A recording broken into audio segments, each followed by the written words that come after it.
up. So we working with tonight. The wind was blowing in the wind. So we talking about. See, we got anybody coming through?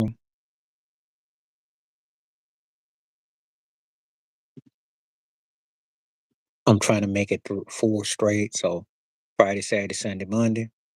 We're gonna see what we're working with. So now here gonna be here for the plan is to be on for a couple of hours today. What's up? The timing was right. What's happening? 2 hours tonight. So let's do it 2 hours. Let's do it. I told you I was gonna come back today. Got that Bills cap on fresh and fitty. Let's chop it up. Let me get the question going. What's up? How you doing?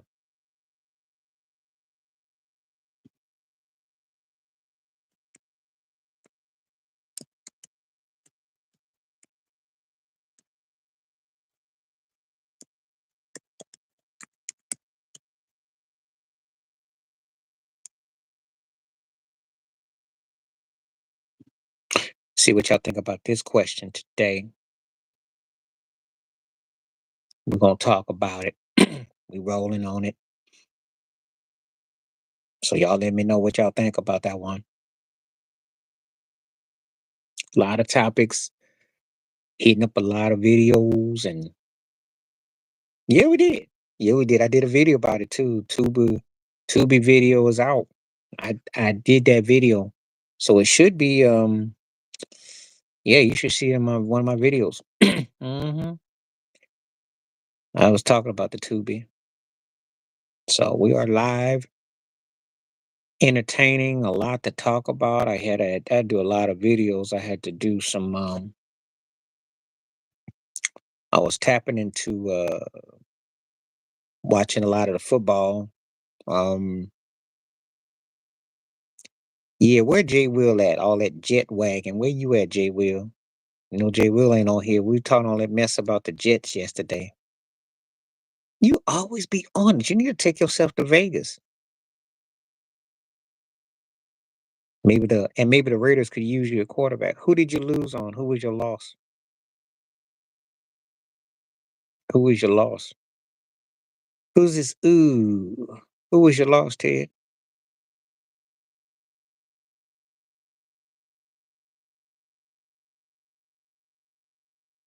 I don't know who BME is. You really thought Atlanta was gonna win? You believed in Kirk Cousins? So I watched the highlights of the lowlights of that game. They tore they behind up. Did you see that block that was it Metcalf? He did the one hand on dude. He just took his whole body. I was cracking up. Baltimore and the second game is tough. The second game is tough because I don't know which Charger team is going to show up. And if Kyler Murray gets going early, that could be a burner. The second game might actually be better. I'm going to say the Ravens and I say the Cardinals. Yeah, yeah. I'm gonna say the Ravens and the Cardinals. But we're gonna see what Baker Mayfield. Yeah, well, he was his usual self last night. I tried to tell you that. He, yeah. Welcome people, come on through, and let me know what you think about that poll question. Because that poll question, yeah, I'm going to say that the Dodgers are the most talented team I've seen this year, and I saw what Derek Jeter tried to say on MLB, but the Dodgers are the favorites in this series. A-Rod was right. You needed a new kicker. You needed a new kicker. Because y'all were losing some close games that y'all gonna need it. But your division is the best in football, bar none. The NFC North, all four of those teams are better than probably some divisions combined. Yeah, the NFC for sure. If he doesn't throw any picks, and if he has a good game and he can sustain and be mobile and show agility, I'm not saying they can't beat Baltimore because Baltimore does give you options, but Baker is turnover prone, so we'll see. He can always shut me up, but that don't mean nothing at home because they played Denver and they got the doorknobs beat off of them. So I don't. I mean, I just know he can always have a Baker Mayfield moment. 6 votes so far. Okay, Dodgers people are speaking. Dodgers gonna be tough to beat though. They gonna be tough. They definitely gonna be tough. What you mean exposed? He's been average. Nothing exposed. I told you last year, especially it was that game against Cleveland. That's the one. So if you remember the game in Cleveland last year when he went there, right? And I think there were injuries in that game, but he got exposed. That was the game he got exposed in. That was the one that he got looked at. It was, if you must, the game in Cleveland last year, because that was the blueprint. Kansas City just knows how to get at him. That's all. He likes to, a lot of curls is how they intercept his passes, like under he tries to throw the ball in the tight in the middle. That's where they get him. Kansas City's got his number. That's all. I don't understand all this talk about the refs help. They do beat you different ways. Case in point, Mahomes with that crazy run down the sidelines was crazy. I mean, they slowed San Francisco down yesterday. Let that sink in. The 49ers are not a slow down team. Kansas City did. If I'm the New York Yankees, I'm studying that game yesterday because Kansas City slowed down a team that can put up 20 plus points without trying. The 49ers have weapons. It's just they slowed them down and got to play ugly. That's what you got to do. That's how you win championships. That's how you win championships. And the scary part, Mahomes ain't even got going yet. Okay, so you want to read some comments today? I'm glad you're on live today. Go to the Cleveland Browns Cincinnati one. That was hilarious because they were talking about Deshaun Watson's injury. They said, remember, his spine, not his man reach. I was cracking up, not the groan, the spine. I was cracking up.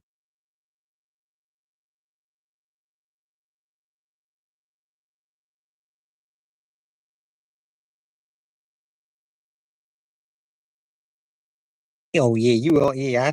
I thought about you because you was it 15 or 13 we hung up yesterday, and I went in there and I went and ate and got comfortable, and it was 37-15. I was like, oh Lord. I thought about you. I couldn't wait to see you. They Russell Wilson got people thinking he's back. He got people that was hilarious. The DY one was hilarious. I went on oh yeah, they clown Jameson. They said next we need a quarterback, next man up. I checked out all the ones just to see if there was anything funny. Um they didn't really diss the Raiders too bad. They was talking about New England. Yeah, hit the like button, keep it coming. Yeah, well, because what they did is that Frisco, they got on physical on them. They didn't let them make them slants. One thing about the 49ers, if they do a lot of hook and curve, they didn't let them do that. Got at them, tighten them up, tighten them up. Probably the best defense that the 49ers have faced this year, if you must know. No, they didn't. They both stink. What you mean they forgot their head? They are their record, like Bill Parcells says, they're their records. Yeah, I knew that was happening. He stunk, man. He been stealing money. That's why. They suck, man. They finally brought Jameson in because the other cat stunk. He threw some bad I mean, it was, like, brutal. Cleveland should have, like, a big help wanted sign out the stadium. I'm like, "Really?" What mean forgot they had to have the Titans been stinking. They good for a half. That's all they are. They was getting waxed at halftime. The Jets had that 2-point lead, and then Russell Wilson went in there, and Russell looked like 5 years off his age, but I don't know how good he really is, so I can't say. Anybody coming through the views, feel free to comment. Come on in. We got a lot to talk about.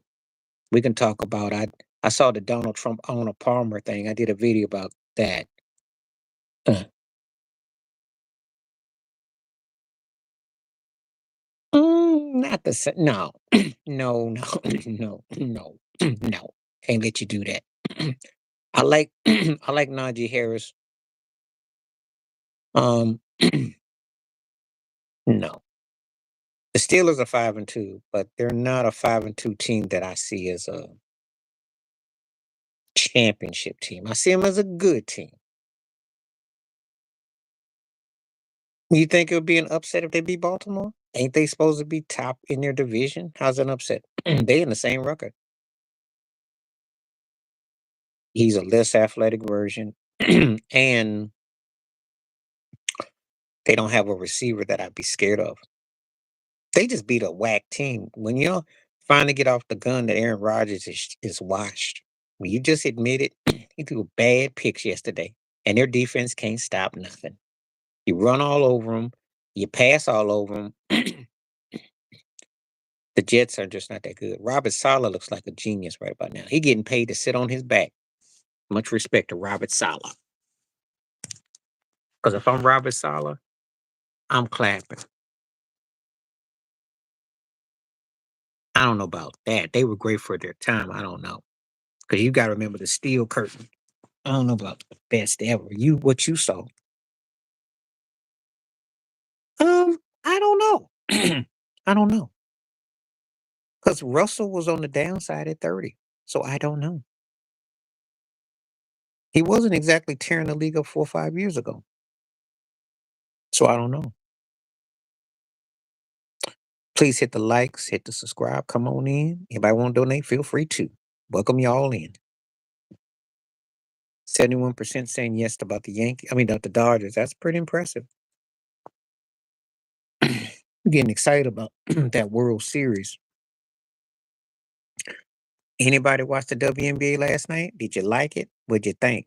The New York Liberty won the ring. That's impressive for New York Liberty. Anybody care about the Liberty winning? Let me know. Give me a one if you watched the WNBA finals or did you care? I liked him as a quarterback. I liked him as a quarterback. I just didn't like the Carlton Banks demeanor because he really was a project cat. He was thugging as a kid. He just got all clean for TV. Oh, you know about his story, right, with Seattle, right? You do know about the ex-wife and Golden Tate and all that. You already know about all that, right? Before Sierra and, you know.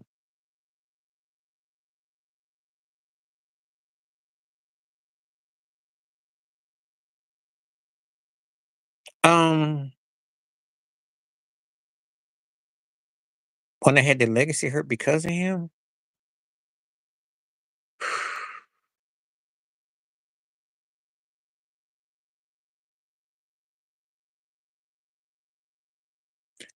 Scottie Pippen. Scotty. Yeah, it was crazy. Yeah, well, there was a good game. New York beat Minnesota for the chip.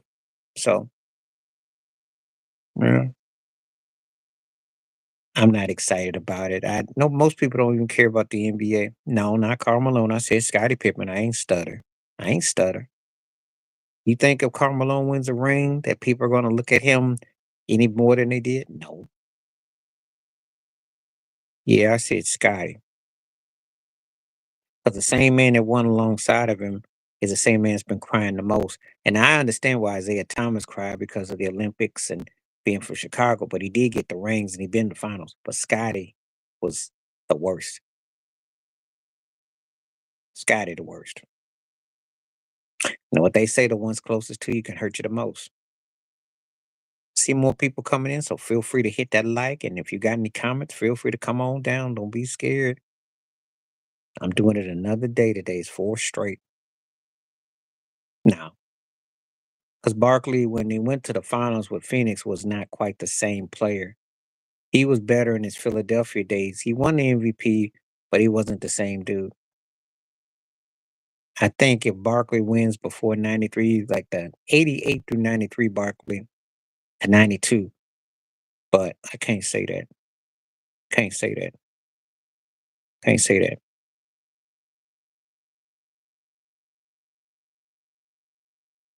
4 straight like the Bills. You talking about the Bulls? No, different situation, but I think Scottie Pippen probably took it the hardest. If you wanted to ask me, okay, the obvious guy whose legacy could have been impacted by Jordan's success was Patrick Ewing. Yeah, he was way better. and he didn't get a chance to play on a team right there, and that's the facts. That's the facts. So that was a missed situation. Patrick Ewing, you can make the case from a trademark being a center. That's what I've been telling people.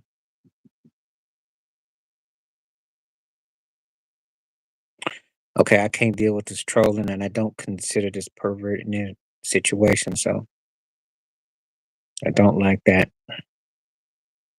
I've said that about Scotty. If he won that chip, he would have been revered in the argument for top 5 ever. But as it stands now, he's somewhere in the 35 to 45.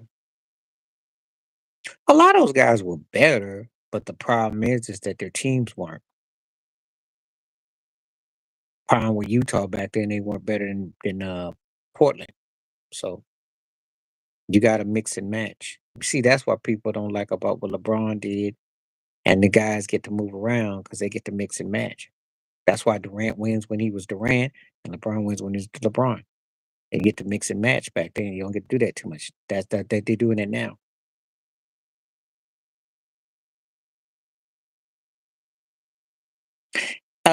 They got rid of him because he was getting old, and also what really hurt the Sixers then was Andrew Toney. That he was a bad boy. He just the leg shot. But Tony was one of my favorite guys. He just body went down, and then they were stuck with uh um Bobby Jones was older. They had a lot of carry guys that were older. Yeah, that's true. They were good, but they weren't great. Dr. J was getting old too because he retired in '87, and he was getting old too. So you gotta remember something. They were starting to get along in the tooth. They had just enough. They did it in '83. Probably had a year or two, but man, the turnover was coming. Boston was on a run. You remember Boston went to like 84, 85, 86, 3 straight finals. So 4 straight. Yeah, Mo Cheeks was bad too. It's just that, you know, that Celtic takeover with Casey Jones was real. 84, 85, 86, 87. Yeah, they were on a run. So, mhm. 75% for the Dodgers. Oh, okay. Gonna be a high poll.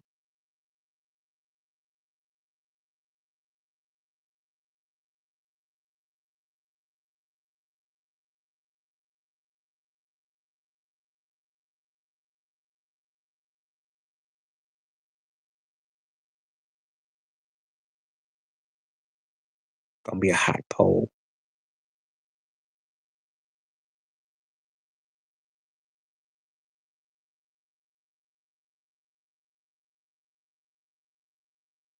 You talking about the rumor about him going to the Celtics back in the day?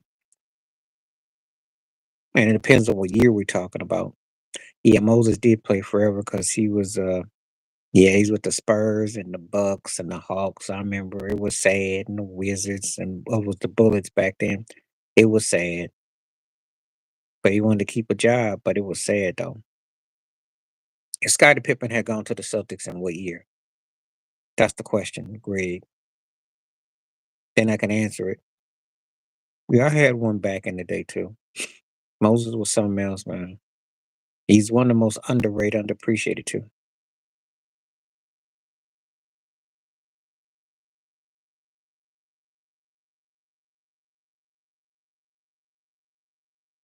Mhm. Yeah, he was barely moving.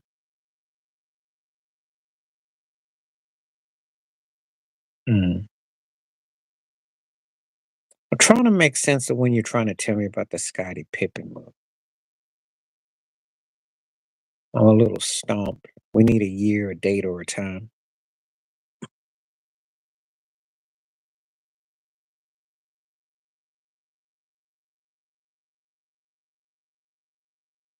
Mm. But anyway,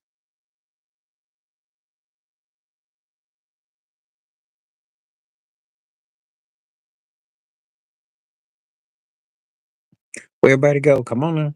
Got some questions. I need some people to come through.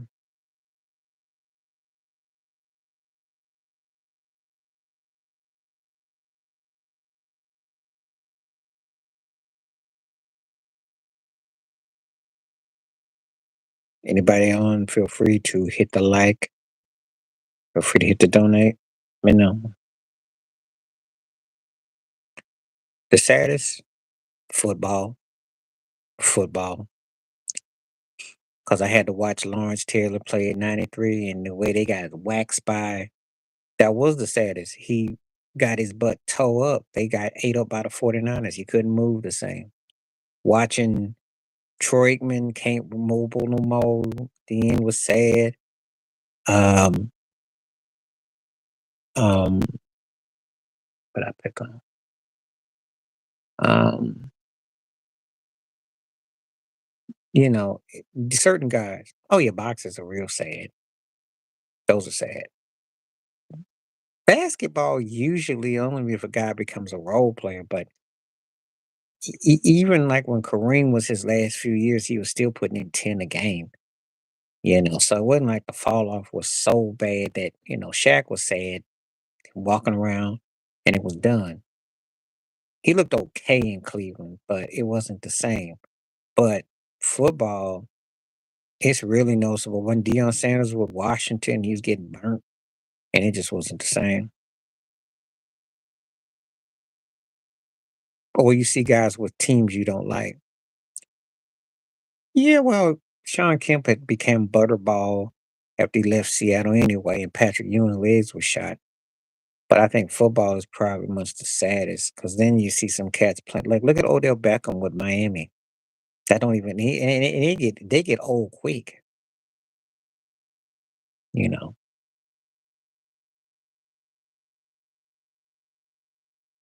Yeah, but his team wasn't that good,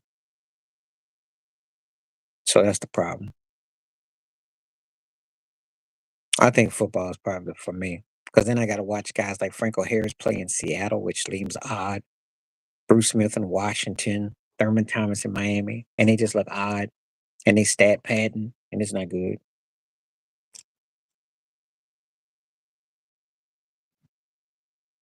So that's how I look at it. Well, the problem is that we kept waiting for her to see if she could win another chip. But yeah, you get old in tennis. But I mean, she was so great for so long, you can almost forget it. Just like Tiger Woods in golf. Yep, Jerry Rice in Seattle, good call. Yeah, I wanted to forget that. Of course, you can always one up me and say John Starks in Chicago, which was strange. You know, um, some situations you just kind of, in football, it can happen quicker than you can imagine. Because if you're going somewhere else, it's weird, and then you never recover. Like Ezekiel Elliott went to New England and got skinny, and now he don't even gain, but like he can't even. I don't even think he's got his body weight for totality in yards so far this year. You can look it up. So there you go. You know. So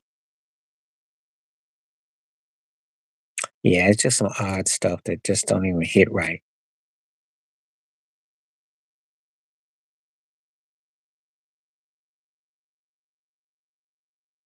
It don't even add right.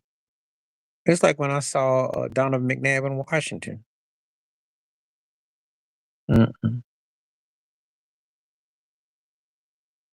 So how about I'll do one better for you? Well, yeah, anybody on that? Aaron Rodgers with the New York Jets. Yeah, yeah, yeah, yeah, yeah. There you go. Game over. Is that game over now?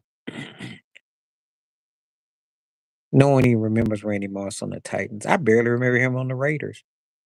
See, that's why I was saying football is the worst one. And Warren Sapp with the Raiders, you know, Russell Wilson with the Broncos.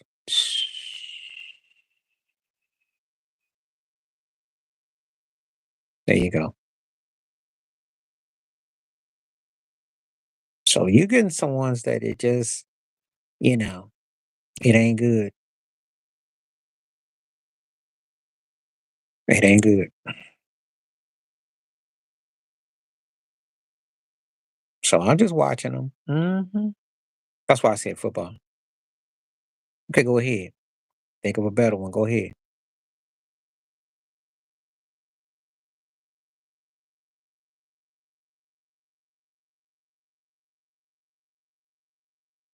That ain't better, but that's one. But he's still young.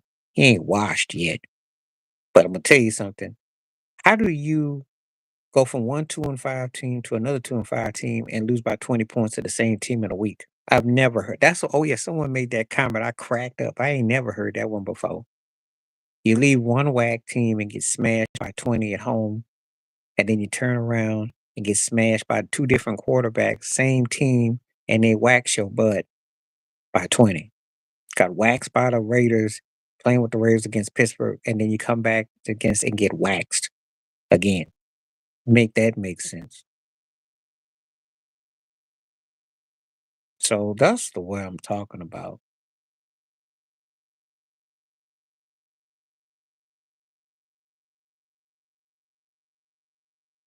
That's why I laughed at Jay Will talking about he gonna jump on the wagon. They 2-5 now.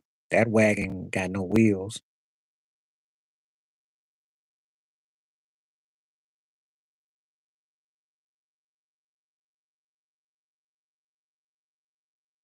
No, but you know what worked against Dalvin Cook? He fumbled too much.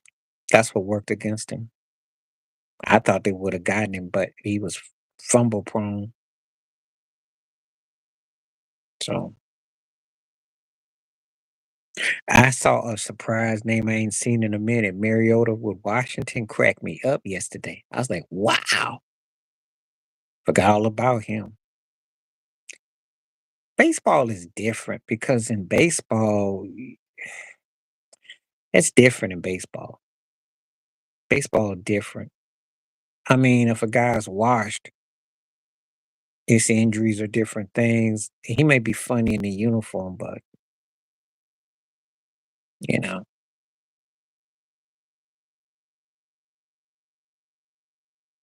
depends on how you're playing. Depends on how you're playing. He didn't really fit the Yankees when he got there, though. They got him about 5 years too late.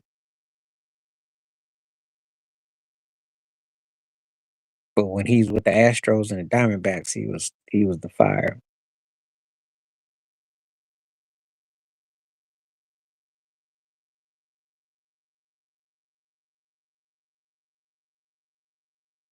Okay, come on through. I see there's more views, clicks. Come on through. See what we working with. Anybody got comments? Want to come on through? Feel free to add.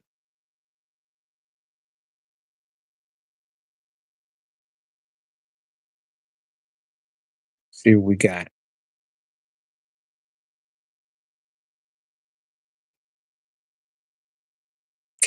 I saw that mess. I don't want to do nothing about that mess because that's just pathetic. He just probably mad because he probably just mad because New York don't really want him. Of course he did. He can't talk about no refs because they didn't let him bunny hop for like 20 years. They never called the travel. He can't talk about the refs. It's not surprising. He's petty. He's petty. That's because none of the people he wanted to endorse were representing. Believe me, if Caitlin Clark was there, he'd been like a face palming and cheerleading. But that's how he operates.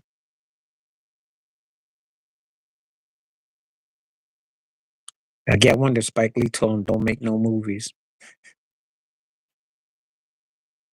I wonder why he's so bitter, but I'm not surprised. I don't know why he's in New York because you're not gonna get subpoenaed for Diddy. Somebody probably taunted him saying nothing like a Diddy party or crying all the time.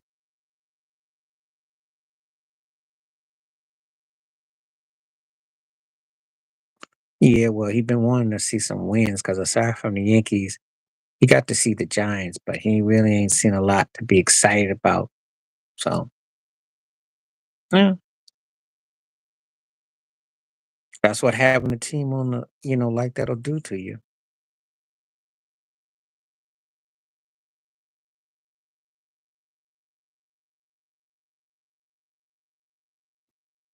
I don't think there was no bad calls. I just crying last night. That's all.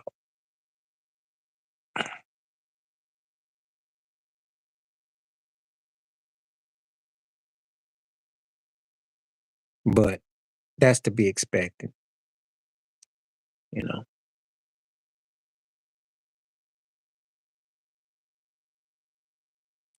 Yeah, so did Two Raw. He put it up there in general. I appreciate that. Yeah, I think it makes interesting commentary about a guy that's kind of getting taken for granted. He's almost been forgotten. And the funny thing about Stanton, who you think is more of a Hall of Famer, Stanton or Gary Sheffield? If I had to ask you right now, who would you take? Who would you put in of the two right now?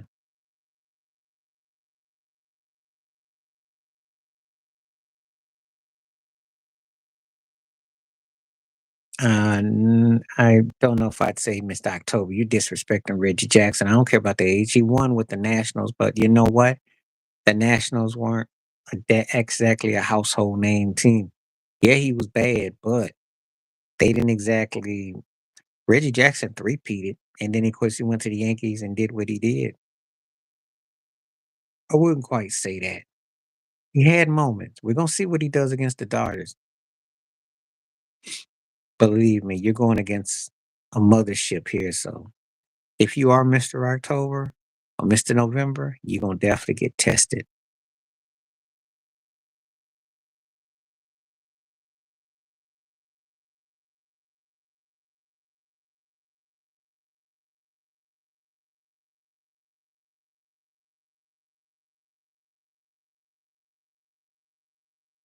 That's how I look at that. I like Chef a lot. I probably would take Chef too. But Stanton gonna definitely get in. I'd say get the 500 home runs and wins a chip. That's a no-brainer.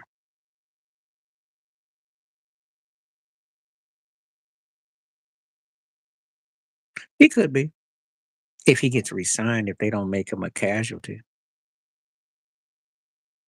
but I hope he don't become a work for hire cat.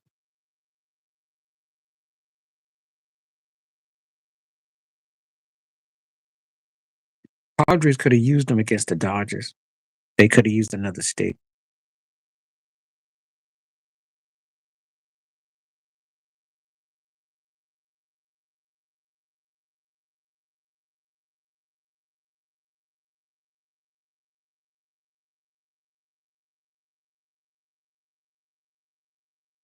That's a real rare one. I would probably say Troy Glaus because Ellis was more of a meteor hitter. I say Troy Glaus because Ellis did have a moment or two. Those are two names I ain't seen in ages.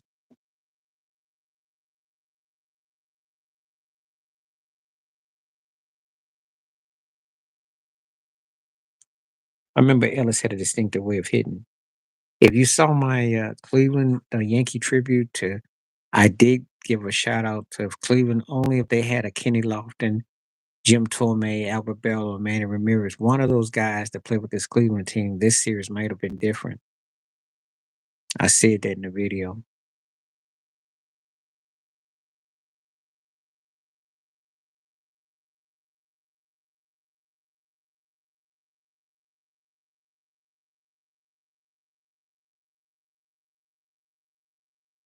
Um, the bats for the Yankees haven't really been up.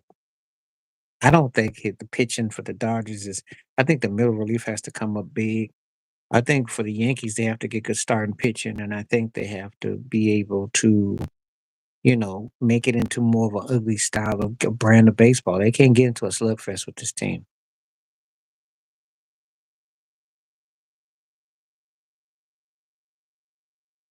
You know,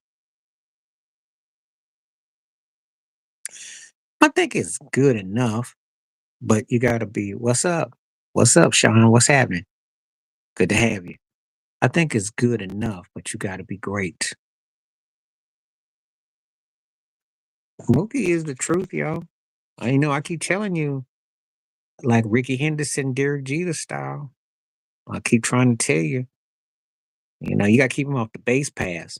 And I forgot all about Freddie Freeman. I mean, it's going to be it's a tough assignment.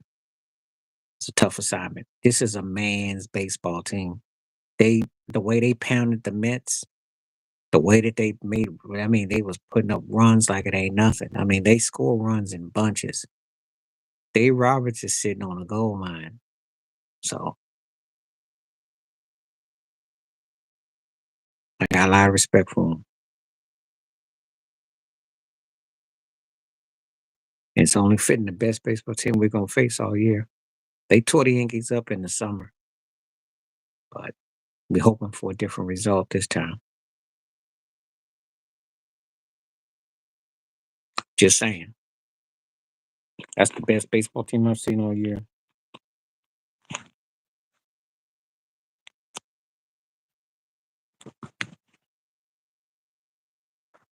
So, I'm not gonna lie to you. The best baseball team I've seen all year is the Dodgers. So before anyone asks, they are that good. They should be the favorites going in. I still think the Yankees can win in seven, but that's the best. That team is gonna be a problem. They're gonna win a ring either this year or in the next year or two because they got too good of a squad not to.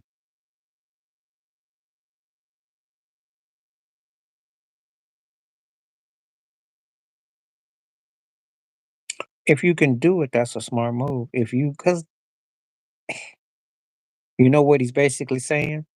You ain't got the meat to beat us. And he ain't lying.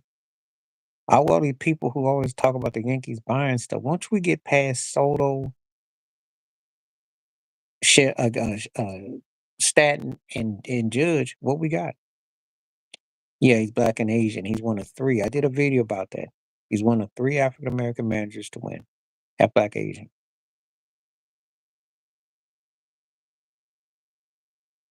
I don't know who that is, but Marvin Herbert, I'll look him up. What's up, KFC? How you doing? J. Roberts is the truth, though. This their second World Series appearance in 4 years, so they got a stacked squad. It's gonna be tough. Are you in London or where you coming from? As a matter of fact, when I was in London, I saw a KFC logo by the train station, bus station. So kind of funny when you see that in London. Yeah, that's what that means, Ted. They can only go with two or three. So okay, I got you. How you like it in Manchester? Well, Boone had it coming because, yep. Boone had it coming because he had been performing. So he finally stepped it up. So now I might do a video about that. He had to bring it because he had that hardball tendency.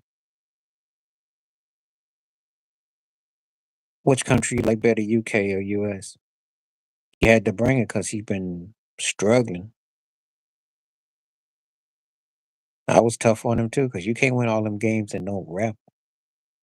And now without Houston in the way, you got a reason to look good.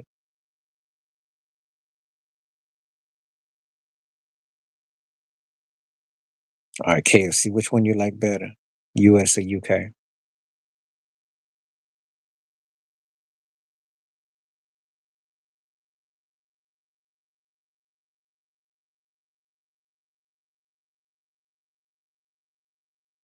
Should we get any questions on that one? Hmm. What's happening? Oh yeah, welcome back. Good to see you. How you doing? He's going to the Hall of Fame. I did a video about that. He's going to the Hall of Fame. Now, what we talking about is will he be considered an all-time great or will he just be great? That's what we talked about. He's a Hall of Famer. He's got a league MVP. He's in a World Series. He's in a win-win situation. Yeah, and if he wins, again, how you doing, Daniela? Good to see you again. Welcome back from Canada. Yeah, they have to. They have to play out their mind. He has to have out of his mind type of series because the workload is it's a tall task. This is a tough series. This is not going to be easy.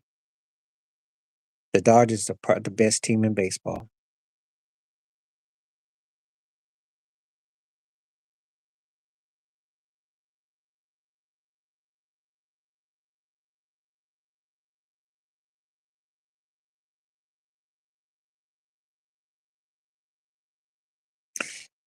Yes, he is.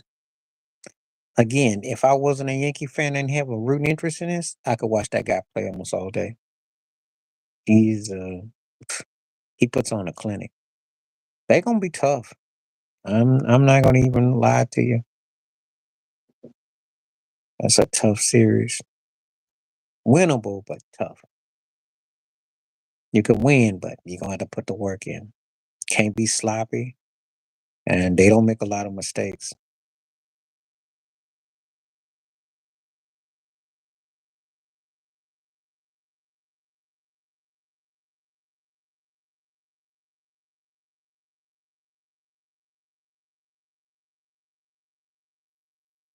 The fence ain't gonna make much of a difference if it's right field, unless it's right field. But I'm gonna tell you something. When you watch Shohei Ohtani and Mookie Betts hit, they don't hit no cheap home runs.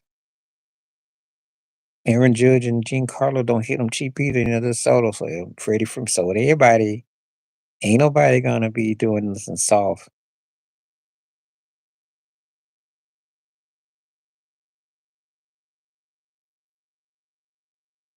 Waiting for your grandma to come back. That's what I'm doing. Talking about some grandpa. Waiting for your grandma. I know I gotta get that turkey out of here. I don't look like nobody's grandpa, so what the heck somebody talking about that crap for?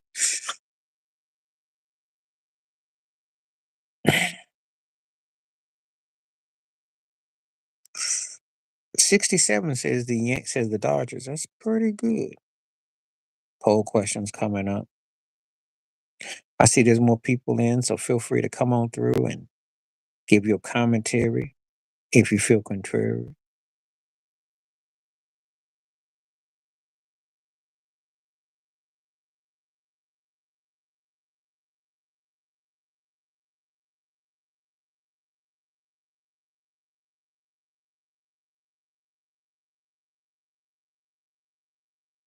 What we got?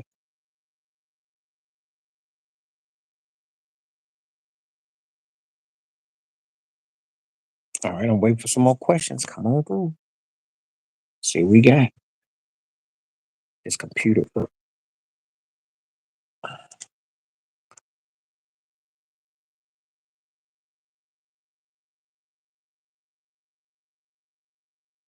There was not much to comment on. They were basically trying to say that Josh can make any receiver look good.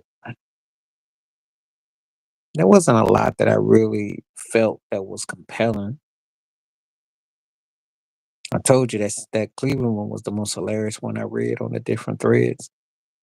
They said they said his spine not as grown. I was cracking up. I was like, dang, Deshaun.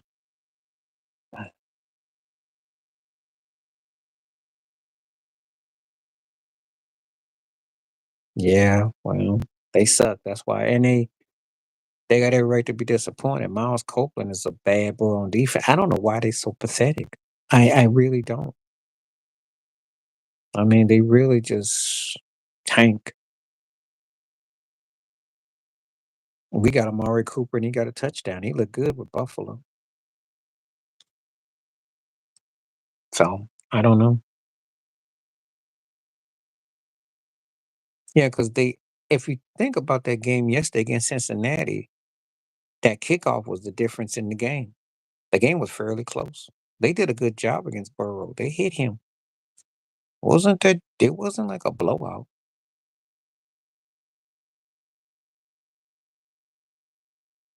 They've actually been in about 3 or 4 of those games. They just don't finish. Detroit Lions. Detroit Lions. And in Kansas City. Right now, Kansas City and Detroit.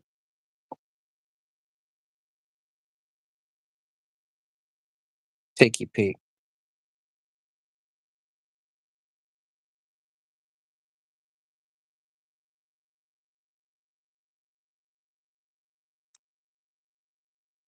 Well, if I go by what the impression right now, but it's close.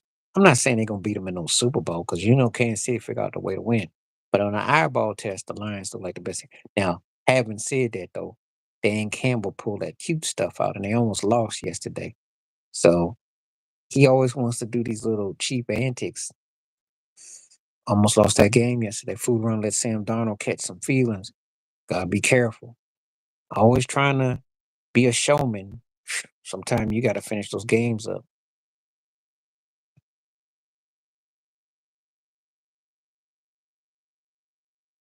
So KC and Detroit are 1 and 2 right now.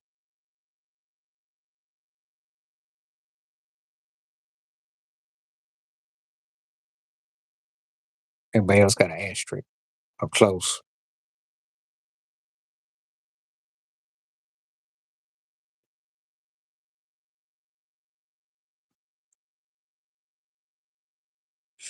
Yeah, well, it don't mean nothing. Philadelphia won easily and Washington won, so they got their work cut out when they come back.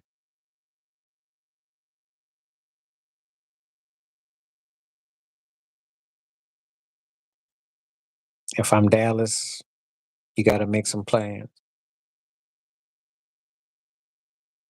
I don't have to make fun of them. They make fun of themselves because they're the ones who are in the Lulu land still supporting Jerry Jones, still supporting Dak, still acting like they don't want to talk about no running game and they can't stop the run. And you notice something, they don't say nothing about Mika Parsons this year. Is he on a milk carton? I see more of him on his podcast than I do of him on the field.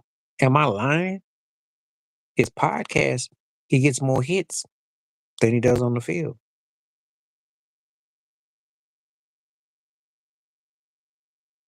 Podcast gets a lot of hits on the podcast, not on the field though.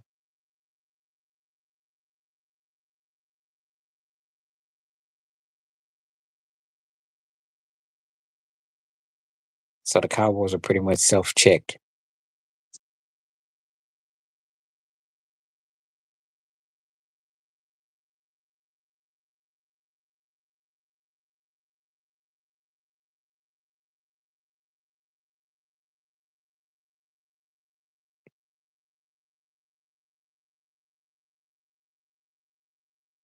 Um, I think it's because I think it's because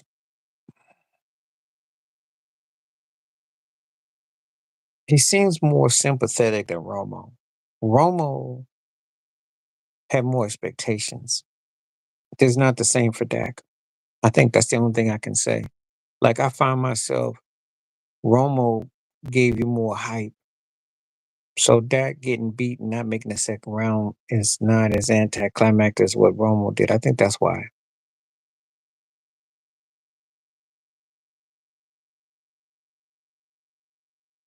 But I think they one in the same person. Mhm. Excuse me.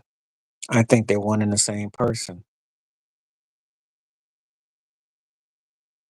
He's got that Brett Favre, he's trigger happy. That's what a lot of them do. That's what Deshaun Watson had going on early. Kyler Murray, most of them do. He's trying to make stuff happen, but he has the ability to come back and hit you with a 60-yarder, so you kind of let that fly. Unless, of course, like what happened with the 49, where if he slips up when he's supposed to win. So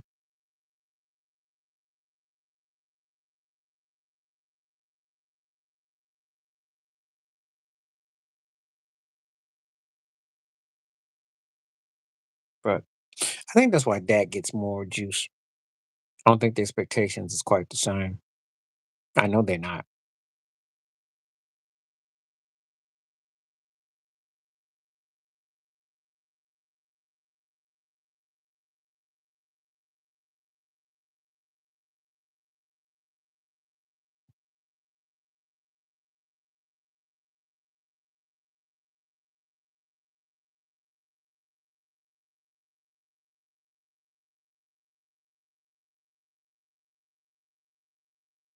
Well, because he was a gunslinger, so that kind of worked in a different way. He just slung himself, and then if he did enough, he get enough touchdown. But Jordan Love's got a better vision and outlet.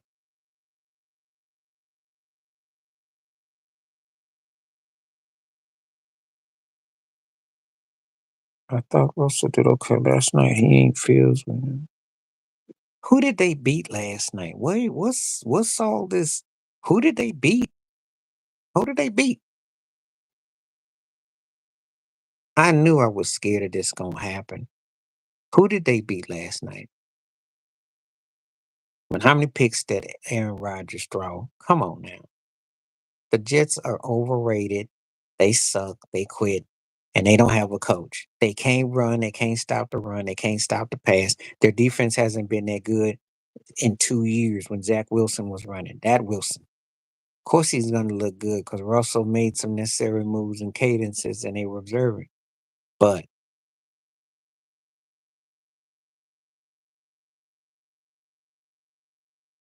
if I had my way, I'd probably say like a -5. You should play like seconds.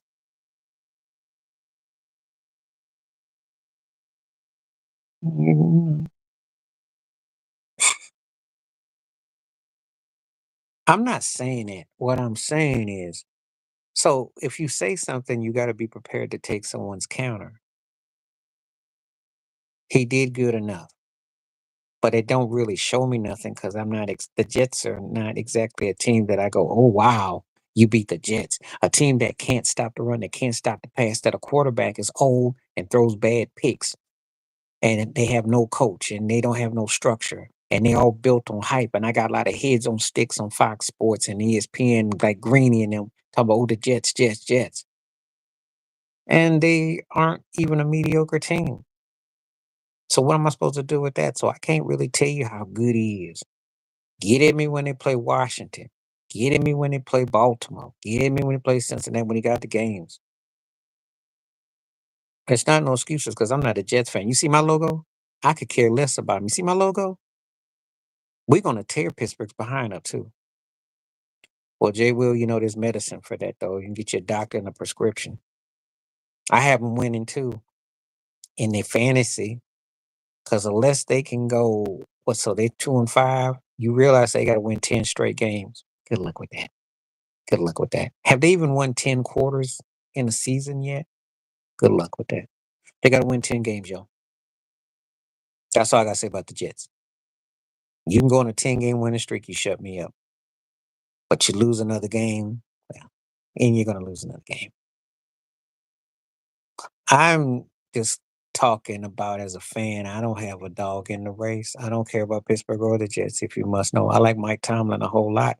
I respect Coach Tomlin, but I don't have a doggy in the race. I don't like Aaron Rodgers. I know the Jets are overrated and overstated. So that's my thoughts. See, you asking like somebody that cares. I don't care about them.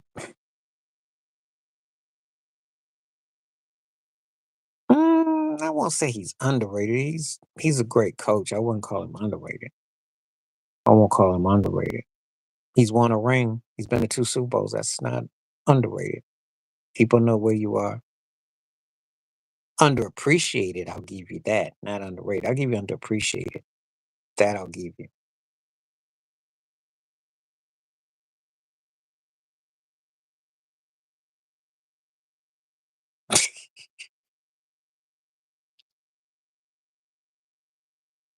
Look, I like Caleb Williams. I like Caleb Williams. But unless Walter Payton and the 85 Bears come through that door and Dick Buckers comes back, no, no. They got a nice, good, aggressive defense. They got good special teams. But no.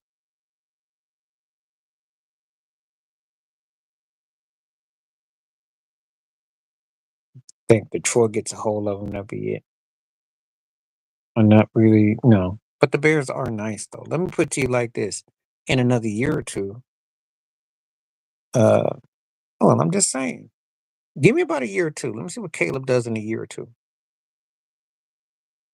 But I'm gonna tell you something about when we talking this sports, right? I watch all these teams and I get a feel on certain teams. They better than what people thought, but no, they're not chip bowl. Not yet. Probably in a couple years. But that division is so tough, I don't know. Because the Lions look like they could be a problem for 2 or 3 years. If the Vikings, if Sam Darnold is for real, they're gonna be a problem for a couple years. And Green Bay's a problem forever. So, mhm.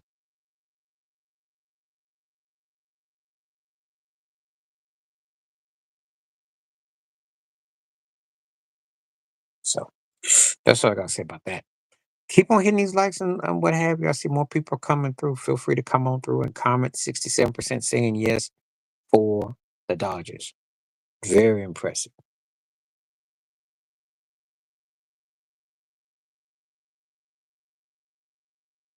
Where everybody go? Come on now.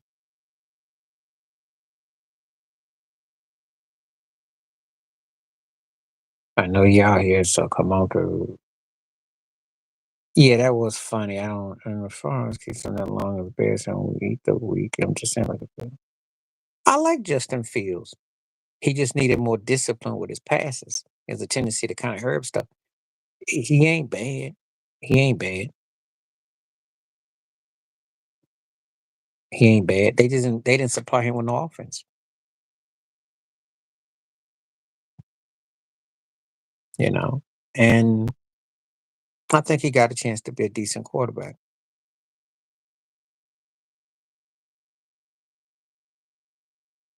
as a backup, though. He could be scary for 5 or 6 weeks.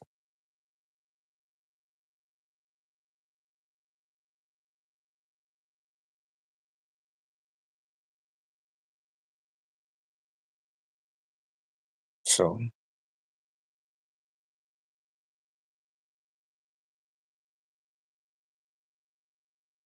all right, now I see we're getting got a number of people coming through.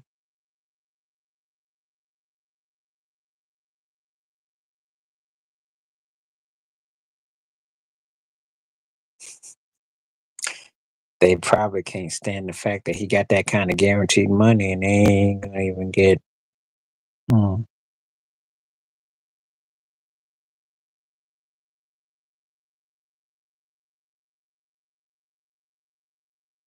it's a shame that like I said before, his game is out of sorts. Why?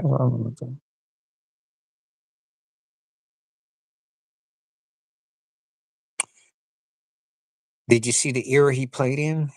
And also, they don't talk about the old. Also, he started off with the Bad Boys, was a championship team.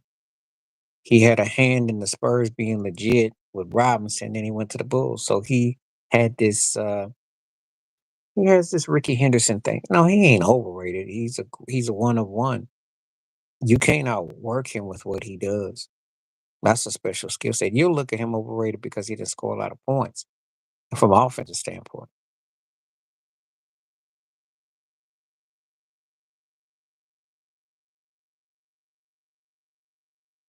Well, I'm gonna answer this question and don't take it the wrong way. Those are not two good comparisons.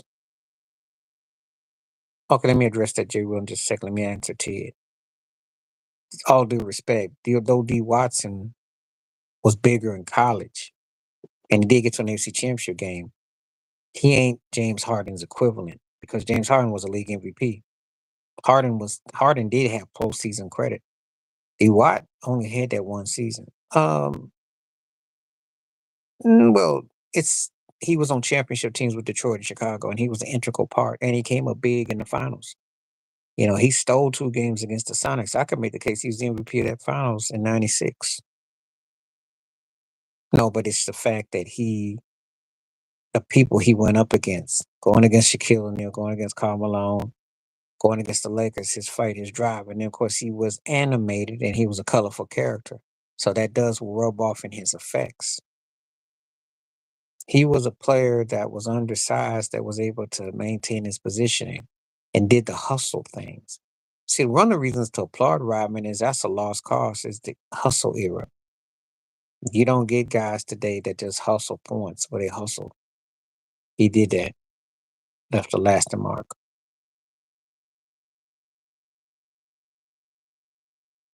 Anyway, Ted, it's got to be a bigger fall is going to be, I'm going to say, out of that,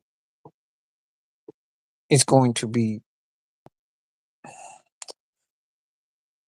Deshaun Watson because of being a quarterback. But in all honesty, it should be James Harden because he was never on Harden's level. I know what Charles Barkley did. It's not about the size. It's just that Robin played in a set with playing with certain people where he was able to be exposed that aspect. That was a different era.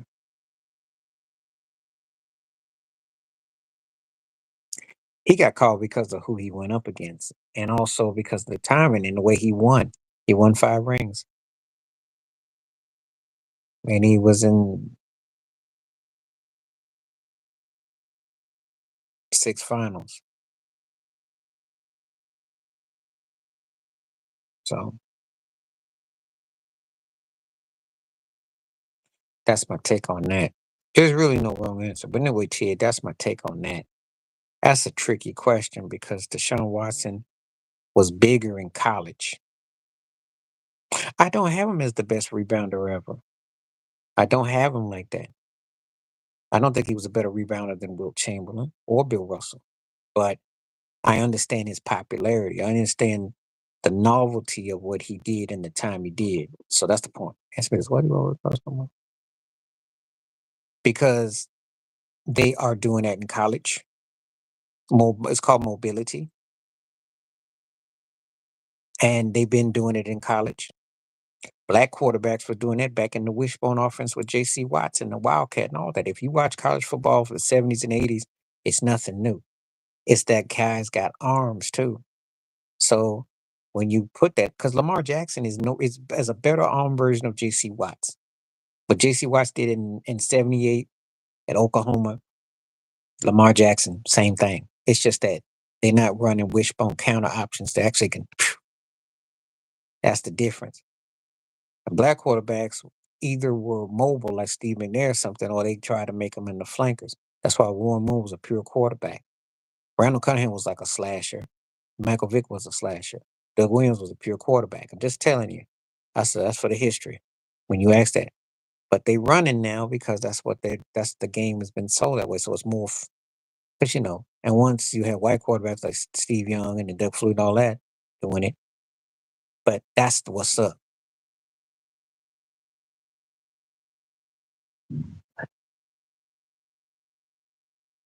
Cooper Flag looks all right. I mean, that always comes with the territory. And I'll tell anybody, I don't care what good you look like in college, it's gonna matter when you go to the pros and who your coach is and the system you're in. Because it don't matter, it's irrelevant, you know. Yeah, I know about him going to Duke, I know. And he'll get coached real well.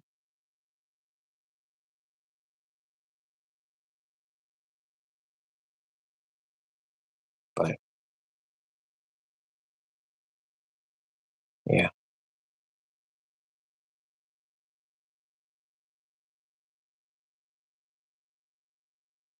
So anyway, that's the answer to that.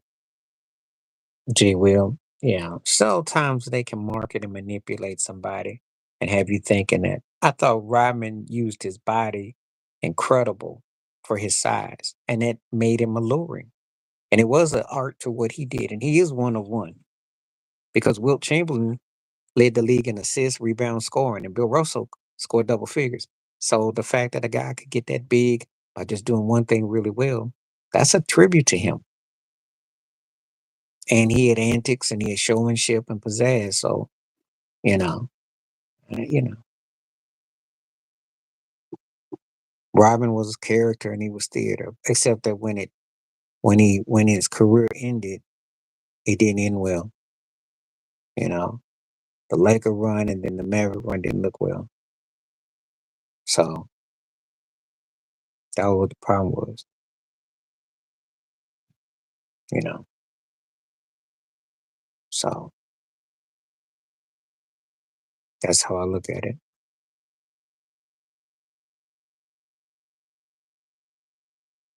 It was in the 70s. I want to say like 75, 76. And when you ask me that question, what is it going to lead to? Because that's usually a question about what Kareem's great season and what it means in totality. More people coming through. Thank you. And if you want to come on and hit the like, subscribe, come on through. See more people coming through.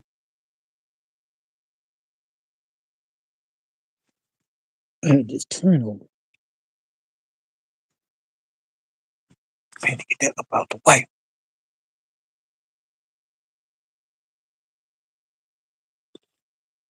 We had a little audio back live. See some more people coming through. Yeah, I'd say probably somewhere around there. What about Rodman? What about Rodman?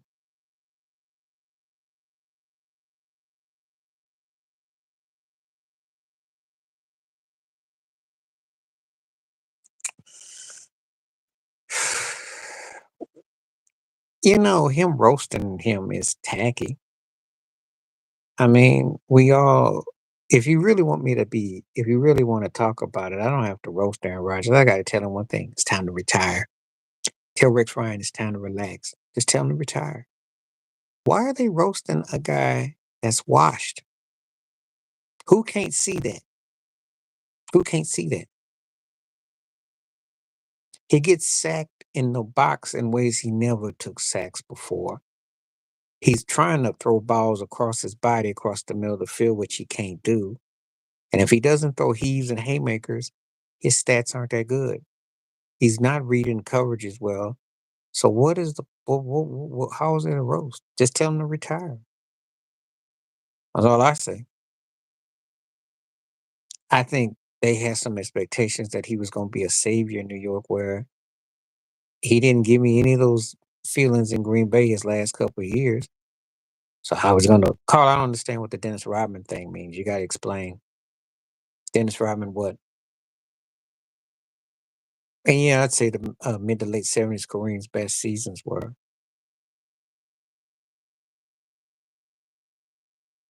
I guess I'll have to look at what Rex Ryan said, but I really don't want to. There's nothing to look up when I'm looking up Aaron Rodgers. It's a done deal. It's been a done deal. The denial's been said.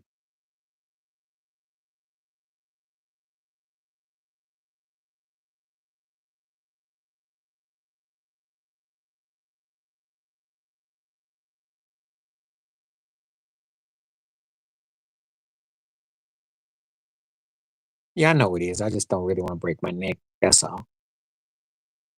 I'm not really interested because I know the guy needs to retire. You ask me what I think. If you come here and you ask me, I say he should retire. I know you don't care about feelings because if he cared about feelings, he'd understand that he sucked as a coach in Buffalo. And he ran all his mouth about talking about Belichick and all the stuff he did. And he ain't done nothing. That's why his behind can't get no job. He's good as a analyst on what he do, but he couldn't coach. And his brother couldn't coach no defense. They wore that last name like they were the Bushes or they were the Kennedys or something. And like they the football coaching version of the Mannings. I'm like, come on now. Y'all good as analysts. Stick to what you do best. Trying to be Captain Irish about Aaron Rodgers. Duh.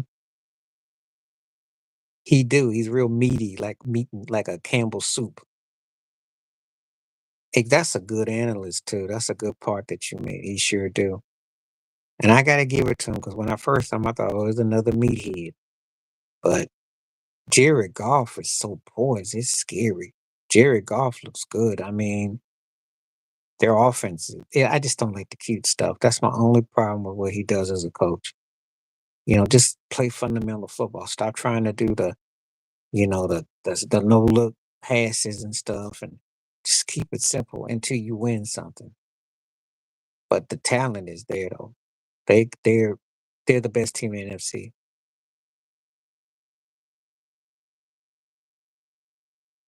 Yep. Yep. I just like I said before, they get at you, you know. But they were lucky yesterday. They almost got but those are the best teams probably in the NFC, them in Minnesota. So they're gonna beat most other teams. They're that good. They're that good, you know. 3 straight weeks at least scoring 30 points. I don't look at it as crazy. I just think they be kind of smug, real arrogant. It's kind of smug. It's almost like you disrespecting your opponents, and you got to be careful with that because sometimes you do that kind of stuff and it can cost you. That's my only not. The talent is there. They good enough to go to the Super Bowl. Just don't do nothing stupid that cost you it. That's all I'm saying with them.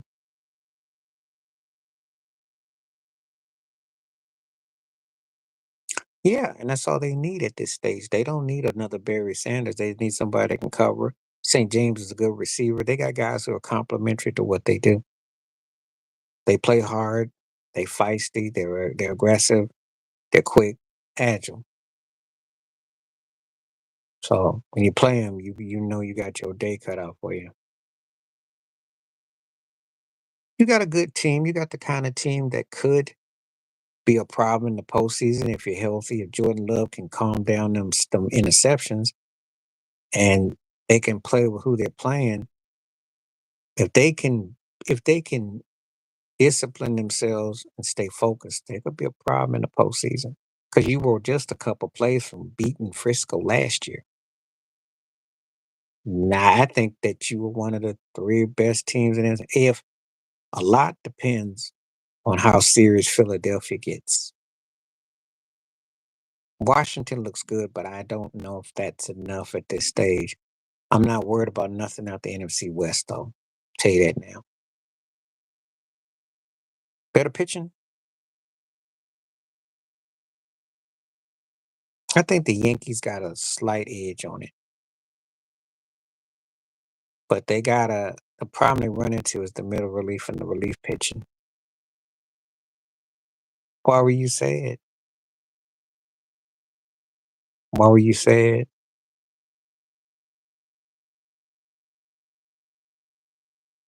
Yeah, I think the Yankees got the pitching. I just think the Dodgers, it doesn't really matter. They get into you so deep, you got to be ready for 'em. That onslaught ain't no joke. It's gonna be a real battle. I think the Dodgers are that good of a talent of a team. Yeah, I think it can go 7 because I think if you're a Yankees fan, you're not gonna sweep them, and they're not gonna sweep you. So you're gonna each get a couple, and then that'll be that one middle of the road game. But if anybody was to get blowed out, it would be the Dodgers. If we were playing that way because they're a scary team. There's things that the Yankees can't do to the Dodgers. They got away with against Cleveland and Kansas City. They got fortunate. You got to play near perfect baseball to beat this team. I'm telling you, Dodgers are no joke. They are stacked. They're stacked. They don't understand what I'm about to say. This is the most dangerous team we've played in a postseason Because on the World Series level, they were better than Philly, better than Florida, better than Arizona, better than the Mets, better than Atlanta. This is the most deepest offensive team we've played against ever in the last 30, if you go by the World Series from the 90s. And if I don't know about that. And if I'm going by, yeah, well, they didn't beat nobody. They look good. I didn't know you were a Bills fan, Alan, but I'm glad to welcome aboard. Um, but I don't get excited about beating a team you're supposed to beat by 10, 20 points. They did what they're supposed to. They didn't start off that good. They had me concerned early. But because you got Mason Rudolph out there looking like he learned something from Big Ben. I was concerned about that. He's learned how to manage games, but you still can't be putting yourself in situations where you're trying to walk down a team or you're trying to walk yourself through because then you're stagnant. And then you can't turn that switch on and catch passes and swings if you're playing against a team that can stop you. That game was a little too close for comfort for me through halftime. So I'm not impressed. They did what they're supposed to do, but they playing around, trying to be pitch perfect. And no, you sometimes you gotta let it air out because you gotta be careful. You go against the wrong team, they're not gonna let you back in. But the Dodgers are probably I would say probably the toughest team we've had to face.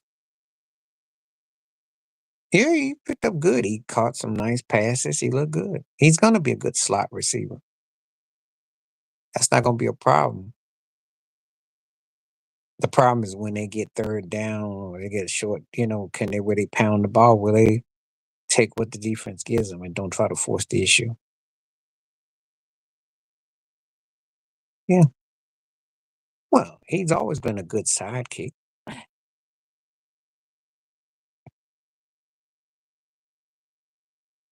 I mean, he was good with the Raiders and the Cowboys had him, but problem is he ain't a top tier, but he's a good sidekick. When you got a dynamic receiver, no, he ain't better than Diggs. Stop the nonsense. He's good as a sidekick. He's not better than Diggs. No. Diggs is the first tier receiver. Cooper is a second tier. Come on now. Um, it gets to him about the Olympics. Because that gold medal probably drags them. And Jordan, you know.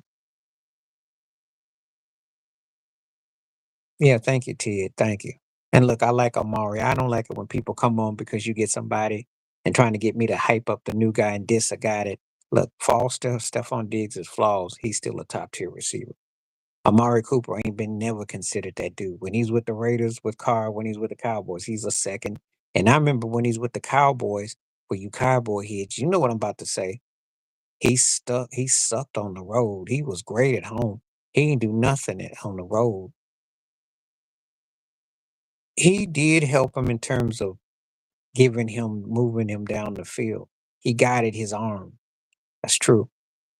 Because Josh was throwing like a movie Major League, like Charlie Sheen. He's throwing just doing his best Jeff George impersonation. He'd overthrow you by 30 yards. He'd just be slinging it. Diggs brought him in. He shortened his game. So I don't um I don't sit around and watch everything that Zeke talks about. I know what it stems from, and I also know that he hasn't gotten his due, which I've said before. Nothing changes what I've said. He one of the greatest players ever, and he never gets his due. But I also know that Jordan's popularity, Jordan on the Olympics, and the way they weeded him out still eats at him. But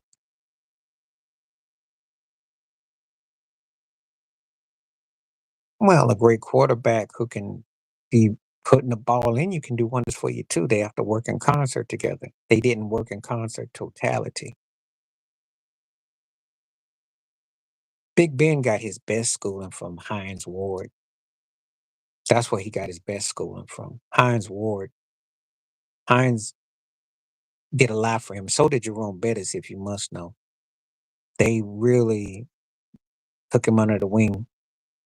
He became more poised after those two.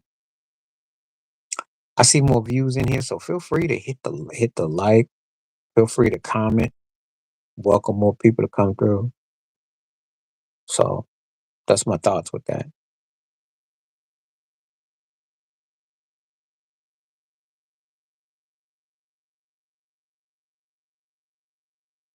Yeah, I like Big Ben. Like I said, I like them when he got those guys.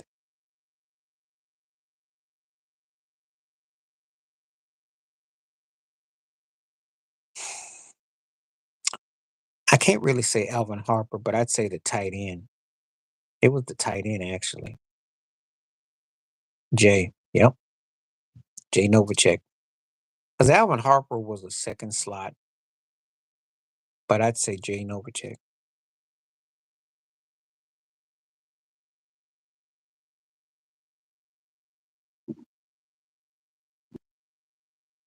Jay was very, again, fundamental over the middle.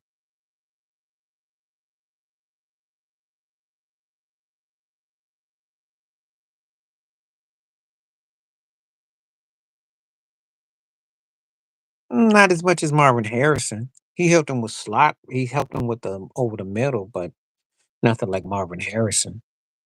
Are you kidding me? With that over the top in the corner, right? That's a touch pass that you have to rehearse. And Marvin Harrison nailed that 9 times out of 10. That fade high to the right corner. Reggie Wayne was instrumental in the, like steps over the middle, and I give him that. But no, and Marvin Harrison. You got to come with some examples. I can't say that. I can't say that. I don't recall. I got to be thinking. What ends up happening is the style of offense they run. Depends on the team we're talking about. Depends on the team. Depends on the team.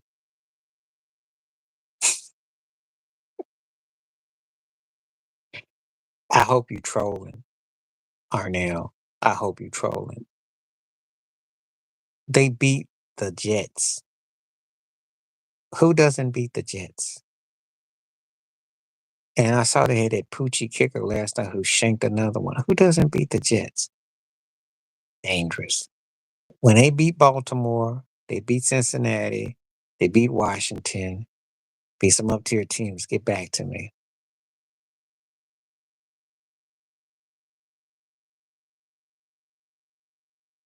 That's funny.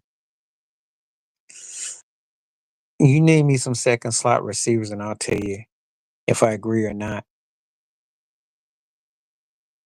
But the Jets didn't because that Poochie hit that upright last night. He shanked that ball last night. There's a lot of Poochies out here.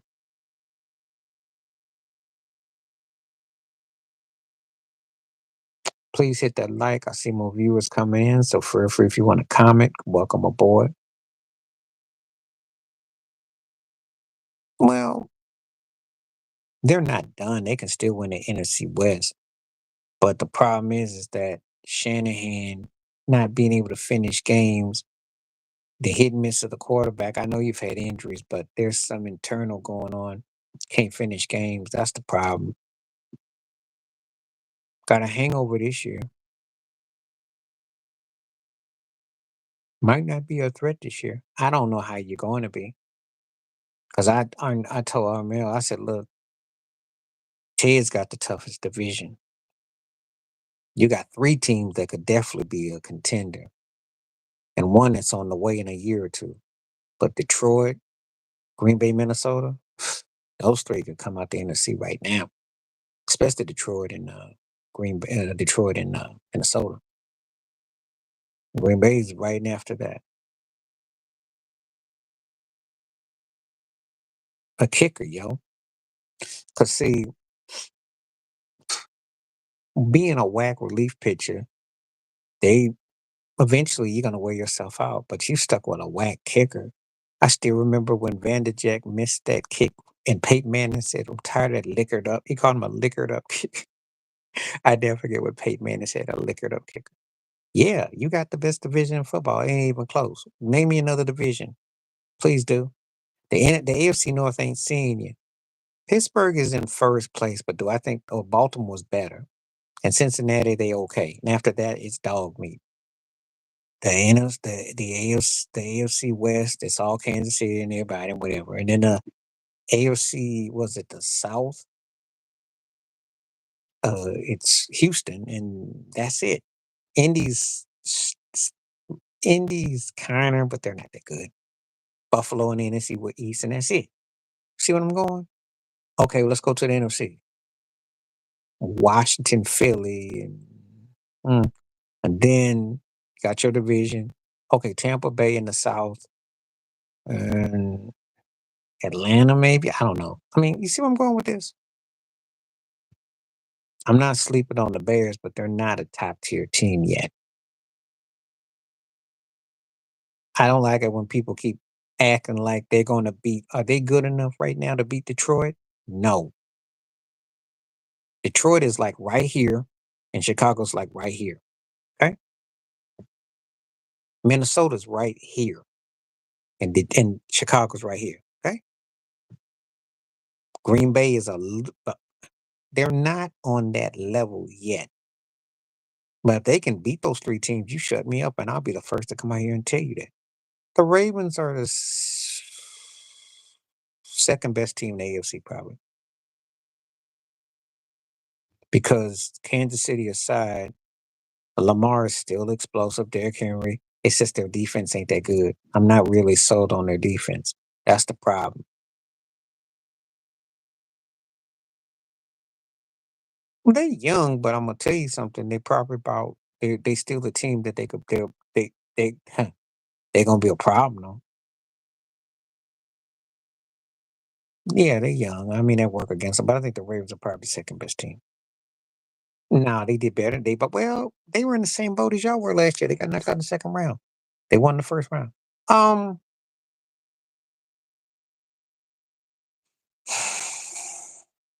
I can kind of see that, but I kind of see them being in a position where they're gonna get better. I got a feeling, like I told you yesterday, that could be a Super Bowl preview. Both you teams could. So I'm sold on CJ Stroud. You know, they're not gonna lose too many games. You had to win that game at the end, so they are in games. I think the game against the Bills is where they look the youngest because they should have beat us up and they let us stick around. That's where they look young. But they still gonna be a dangerous team. They make no mistake about it. They got a team. If they keep the core together, they could be a good solid team for 6, 7 years. So somebody gotta win that division, and I think they're better than the Colts.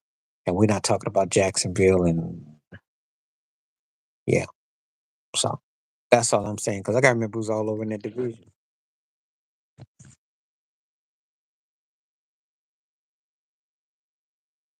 So yeah, I see more viewers coming through, so feel free to come through. Dropping passes. Come on, that's not even close. We expect cats to strike out because there's no one's caring about averages no more. You're gonna strike out. Remember, 30 out of 10 is 300. But a cat dropping passes, you can't have that because you start dropping too many passes, you costing games. Batter striking out, that comes with when he hits, he hits. But cats dropping passes is more frustrating. They were more so when I was back in the day, but then again, I will tell you a story. There was a guy named Dave Kingman, and he hit a lot of home run. He struck out a lot. It didn't work against him. Reggie Jackson struck out a lot. Hit a lot of home run.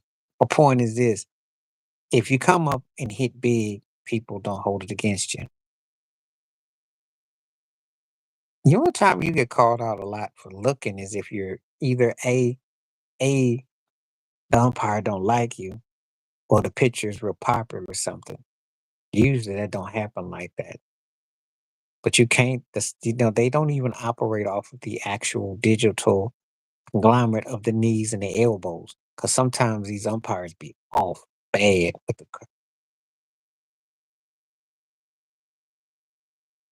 Well, it depends on who we're talking about. Yes, that's the obvious, but you know, that's why this series is gonna be compelling because the Dodgers don't miss much with that, and the Yankees don't either, but the Dodgers really don't. You understand what I'm saying? So what you trying to say, I'm trying to tell you the best way I know how is this. The Yankees get it, but the Dodgers get it because we never do care. Well, since when do we care? We are guessing. Can I just say this? We're thinking Boston in the East. We're gonna see what Philly does. We're curious about the Knicks. If Milwaukee sucks, will Giannis demand a trade? Don't know what Jimmy Butler's gonna be like with Miami. And is Orlando a team of the future or are they a flash in the pan? So you got about five maybe interesting stories in the East. Out West, will Dallas build on what they did last year? Is Anthony Edwards the truth or a flash in the pan and a lot of hot air? Will Djokovic redeem himself with Denver this year or will they a 1 year wonder? Will OKC get better with Alex Caruso? Will SGA move up closer? Everybody else, the Lakers is old. I mean, that's a storyline which is doesn't really be told in the Golden State. Houston's compelling. I mean, but there's not because it's starting off. It's like, yeah, okay. But look, it's a 30-year league, right? So yeah, I'm gonna get to that. It's a 30-year league. If they ain't got it by now, they ain't gonna get it. It's a tax write-off. That was a different era, Ted. You're talking about a different era, different mindset. All those cats back then took the regular season seriously. Bird did too. Magic did too. That's why they camped out in the finals. You know, Tim Duncan did too. Don't think about just Jordan because there were other guys who made it a point too.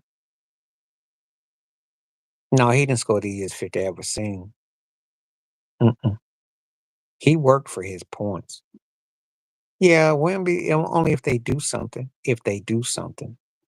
If they don't do nothing, it don't matter. Now, when you talk about scoring the easiest points, I can tell you a lot of guys that made 50 look easy. The way Bernard King made 50 look easy.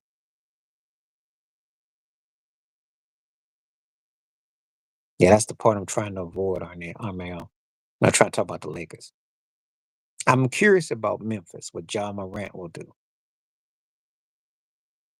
I won't say he scored the easiest 50 you ever seen because there were other guys who scored. He was what made him great was his attitude about making it count. He wanted to win at all costs. Well, there were other guys that made it look easy too.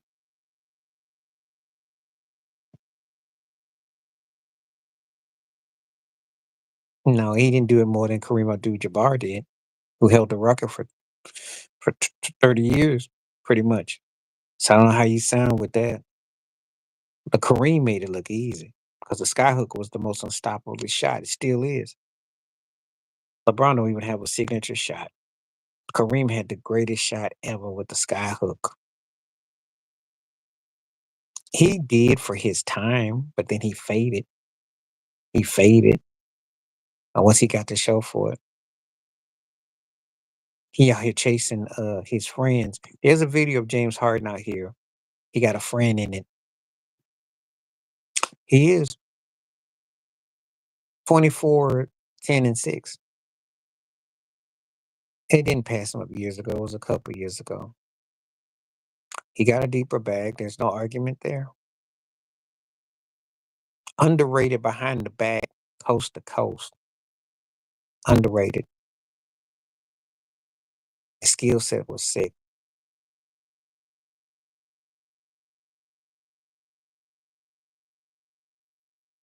They weren't ready to throw him out. He's young and they can make money on him.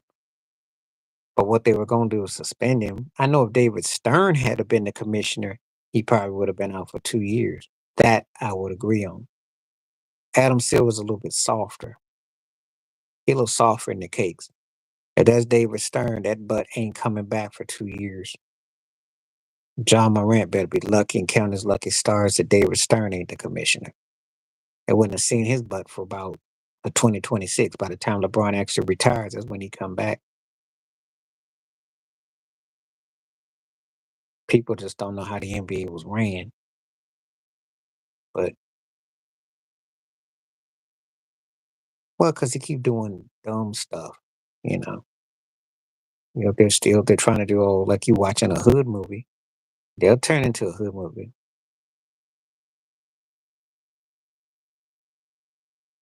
Oh yeah, it was fun. I would enjoy that too. Think about some pecan pie and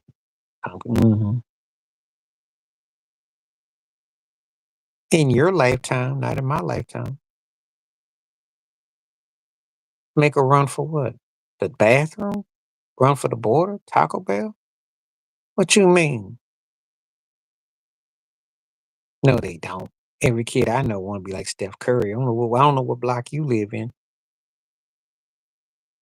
How about that Giannis chase down block of LeBron? Everybody want to do that? Remember how Giannis chased him down 2 weeks ago?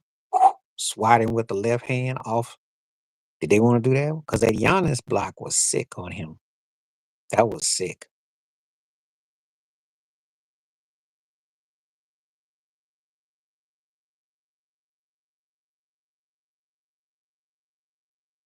Yep. Yep. And so back in the day, if your mom or your grandmother had like a white cup, like a teacup or coffee cup, they put up on top of the stove top and have all this oil in it, crack me up. That stuff be smelling too. And yep, that's the only run y'all got in you. I ain't asked. Okay, Armel, since you on here, ask Ted what I made my prediction last year about the NBA playoffs, and I told him that everybody was gonna get eliminated that was older. Steph, Bron, 80, all them guys, Kawhi, all of them. Ask Ted, did I call it? They old. They ain't winning nothing. Okay. He hasn't traded on the street. Well, he's not really a hood dude, no way. Yep, true that. We didn't even have no labels, yo. Shoot, I knew that stuff was grease. Stuff would sit up there on the fish oil. You put that thing in one of them coffee cups, one of them white cups. Everybody knew what that was. You knew that smell. Even the flies wouldn't even go near it. That was the craziest thing. It was like, no. Yeah, okay, whatever you say, Jay Will. We know how your predictions usually turn up. I wouldn't say nothing about you hyping nobody. We see how it turn up. Every time you hype somebody, they go down the drain. We'll see. He had some street, but he wasn't a street kid. And his dad and him need to stop all them antics. Need to get back on the court and remind people about Memphis. Because I'm gonna tell you something. John Morant and Zion Williamson, if they don't come out and start playing some ball, people gonna start to look at them like they looked at Blake Griffin. You get old real quick. Yeah. No, you don't want that on your clothes. But that was one of those remedies. That was old school remedy. So Zion and Ja got a lot to prove this year. But I'm not hyped about it. I told you we don't care about no NBA until after All Star break. We don't pay the early season no mind. Don't care. I will be curious about Boston though. What you mean he's looking suspicious? He lost weight. What you mean? He looked good. He got himself in shape. I see more views on here, so feel free to click on and come on through. Come on in and click through. He looked like he been taking care of himself for a change. Yep. Yep. I know everything you're saying. It's funny how some of our lives and cultures almost like no matter how old or whatever. Okay, I'll take that as a compliment.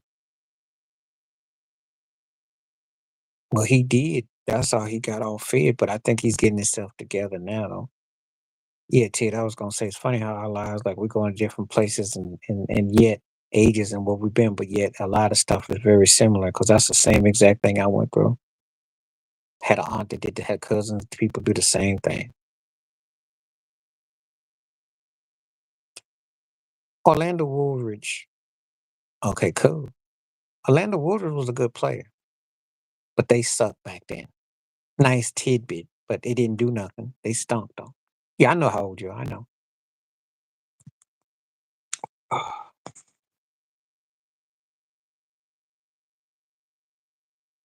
Black folk got cousins. We got cousins that be like 98 second cousins. You know how they go. Okay, my daily life, yo. Well, okay, whatever. I don't think he snitched. I think he was appalled by he weren't gonna. He obviously had a mindset to change the culture. So I don't call it snitching because he come out and make the team better. He was the MVP his third year, and what he did in '86 against the Celtics. He didn't want to tolerate that. No, it's not the same. It's not the same. MJ came to win, and he wasn't a kid, but he didn't. Kobe didn't know no better. He had arrested development early on. They were different stratospheres. Jordan came because he wanted to make a statement.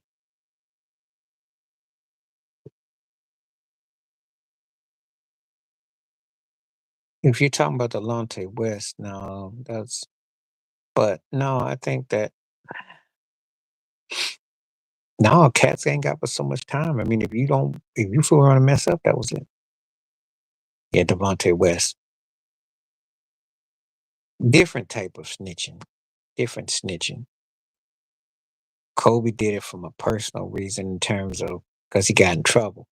Jordan didn't snitch nobody on the personal tip. He snitched it because he wanted to win, and these guys were just kind of getting high and making.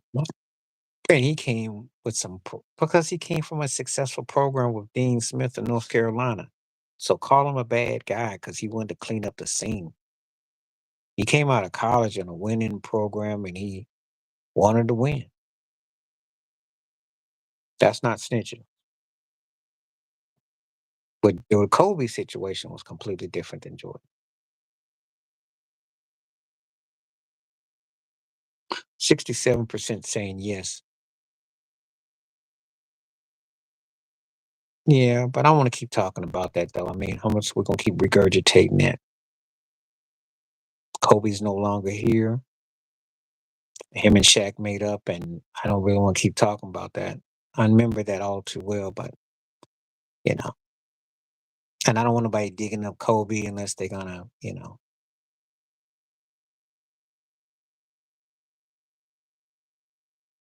Well, you talking about messing with teammates' wives. You talking about the San Antonio Spurs. Belichick's situation was ego. He's doing some great commentary. I see that thing that you told me about with him and the Manning boys. That's good. No, I don't think so. Oh well, why wouldn't you trust him? Brady ain't gonna do nothing. What's he gonna do? They suck. Okay, trust. What are you talking about? They suck. Garner Shaw Minshaw threw a bad pick at the end yesterday. They stink. They stink. To trust. You think he gonna put a uniform on and fire everybody? He ain't gonna have that much say. No, they didn't. No, okay. Which one are you talking about? Before he went to baseball, he got suspended. Carl. They didn't gave up. He's the one who made the choice because he had to take that suspension.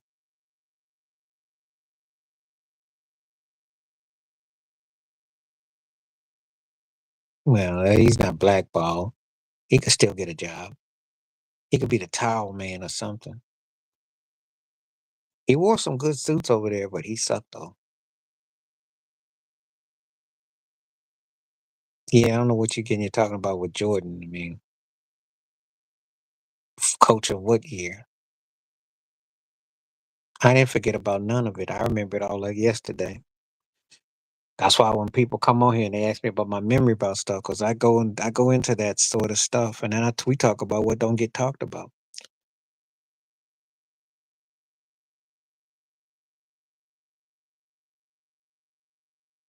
Well, if he did mess with his wife, that if he did mess with his wife, that's got more to say about his wife. But Marcus was a 304 though, so that's not surprising. He was a junior whopper OJ,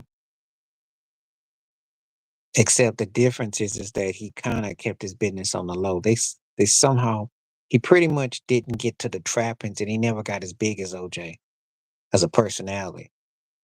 But he was big, but he didn't get that big. But he was a 304 though,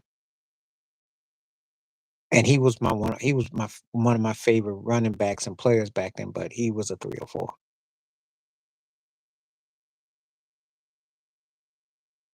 So he whiteballed him and didn't make him play. And then when Bo Jackson came along, that was the end of it. If he really thought it was unforgivable, you know what he would have done, Ted? If it's unforgivable, you know what he would have done, Ted?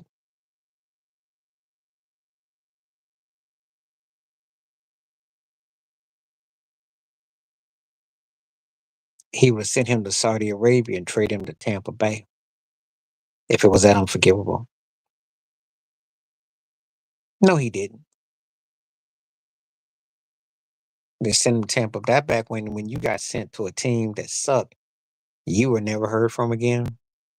That's you don't go to Kansas City. You go to like Tampa Bay, somebody that sucked,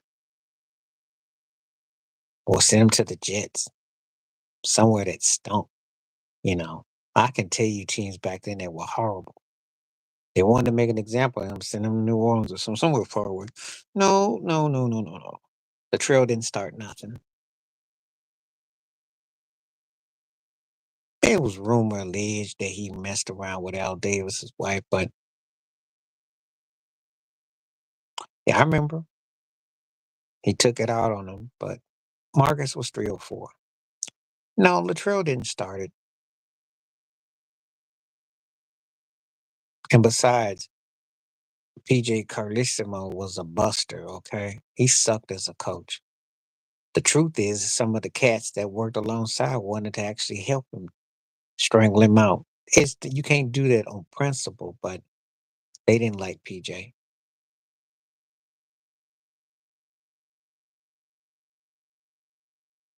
I don't know why he'd be happy because the fact that he went to your rival, Lamar Hunt and Ralph Wilson, I mean, I don't know why he'd be happy. I didn't understand the stuff with Al Davis.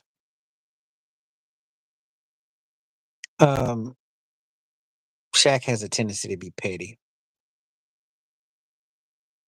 Wimby could be up to like 11 if they get. The only reason why he'd be lower is because they don't have a good enough squad around him. I seen him shooting some threes. He looks pretty good. He's moving. He's agile.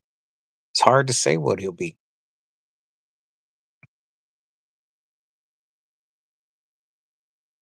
Who your favorite coach? No, he didn't want him on Kansas City.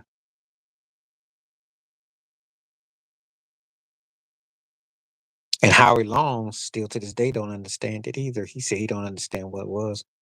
So, but Marcus was 304 though. So Marcus, anything that moves, just saying. Well, Hall of Fame.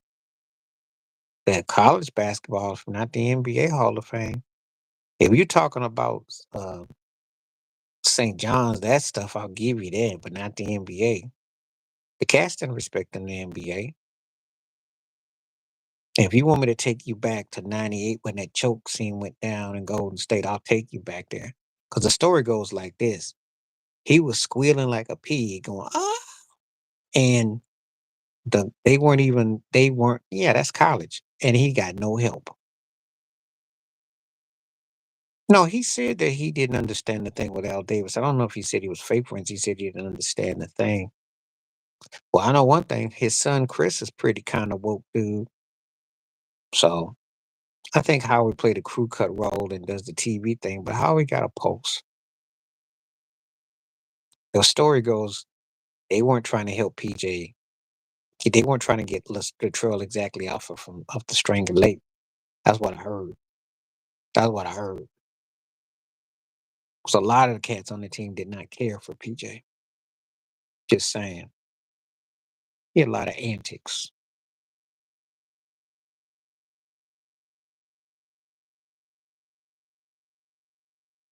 Okay. I see they got more views on here, so feel free to come on through. Please hit that like, subscribe. And if you want to donate or anything, feel free to do. Welcome it. Glad to have more people come through. Nobody was scared about no PJ. 67% believe the Dodgers. That's about what I expect.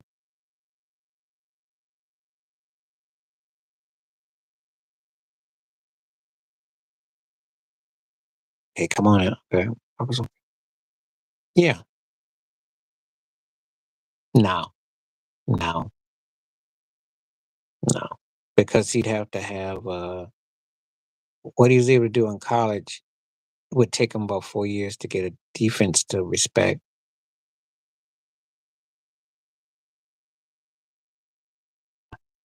He made a choice to leave. He should have stayed in Green Bay. He should still be in Green Bay right now. Because the choices he didn't made, he ain't the sharpest tool in the shed. You go to the Raiders to gamble in Vegas and chase women and drive cars. You go to New York to run from the rats and and get beat up. I don't know what he was thinking. I don't understand Devontae Adams at all. He's trying to get a shine on. He picked the wrong time to go to New York. They ain't got nothing there.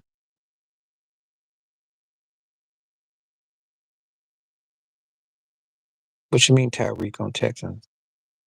You talking about him going to the Texans? Is that what you're trying to say?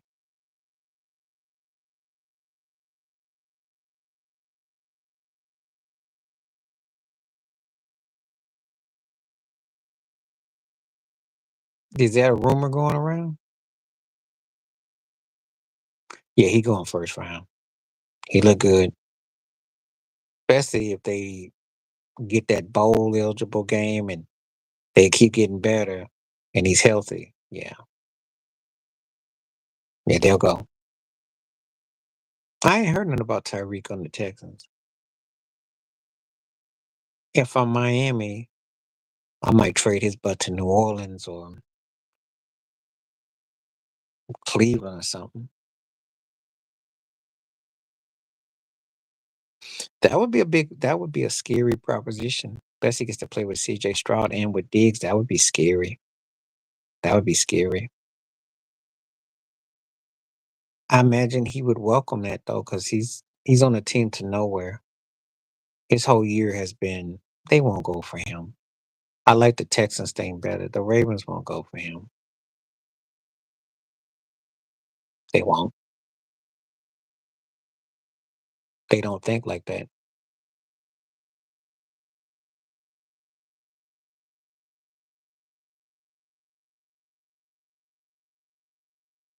What you mean you're not understanding team to beat?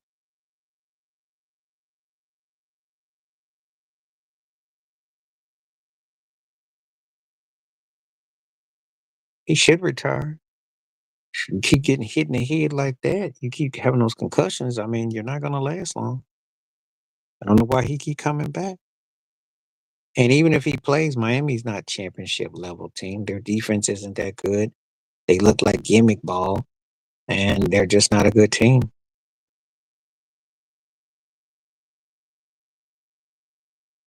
You know, they will make a quarterback move though, but he didn't take too many shots though.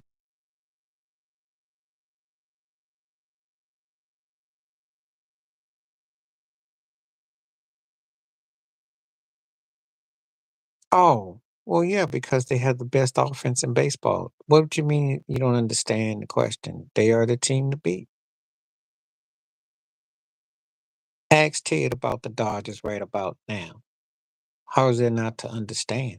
They're the most stacked team in baseball. What's not to understand? It's kind of self-explanatory. If you're a baseball fan, they're the best team in baseball. And let me ask Ted. If I said the Dodgers are the best team in baseball, give me a one for yes, give me a two for no. Anybody want to take poll on it? Armin wants to ask this question, so let's get that. One for yes, two for no. It's the team to beat. Okay, Ted, who's the best team in baseball? No, it don't. It shows that you suck. You either been flunking classes or nobody in the NFL will touch you. And I know you got NIL money. I don't know. Some people must not be watching the same baseball I've been watching. I haven't seen a better team than the Dodgers all year. Okay. I don't know who y'all think. I mean, look, I'm pulling for the Yankees, and I think the Yankees are gonna win it. But I'm not gonna sit up here and tell no lie that if I was going by the start of the season, the Phillies look like a better team, but they got knocked out in the second round. In the American League,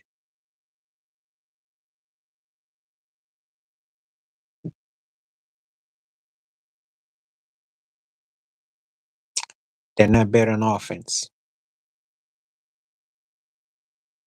I'm not gonna sit there and tell no lie like that because you're trying to. I mean, Shohei a alone. They didn't have it. I looked at the Mets like I looked at Cleveland. No, he quit because they're starting to make money. That's why he quit. And Alabama ain't that good. That's why he quit. He didn't quit because of that. Our offense ain't like the Dodgers. They're good. They're very good. The Dodgers are next level. The Dodgers got a great offense. You can't compare a team with one MVP candidate to a team that's got three guys. Come on now.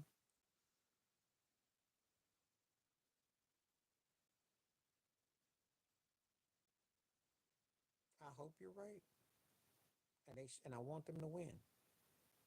But I'm not taking the Dodgers lightly. I don't know what y'all,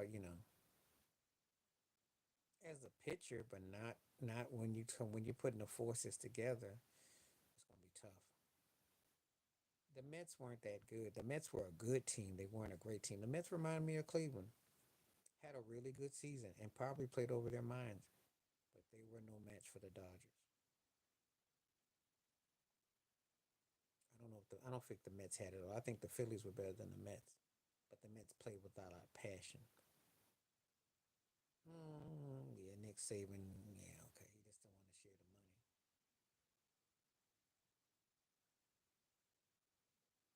I like Gary Cole. I'd say he's been really good with the Yankees. I ain't gonna say great though. He was still better with the Astros, but he's had a good run with the Yankees. He's been really good to very good, but he was greater with Houston to me.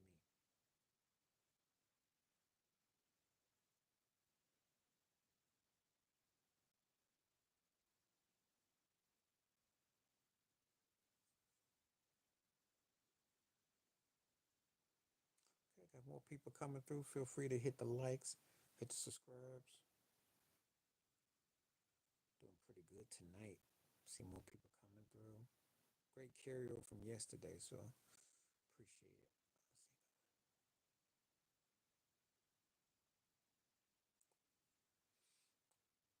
it. Not because he's got one more ring, but he had the old Peyton Manning syndrome. One of the best pitchers I've ever seen in a regular season, and Kershaw was a beast, but his postseason was. Eesh. Him and Maddox kind of got that in common. I can't say that because Maddox was a better winner, but Kershaw was a bad boy, but it didn't translate to the postseason, so I can't say that. Him having one more ring over Maddox does not make him better. Sorry. Give me something else that's tangible. That's not tangible.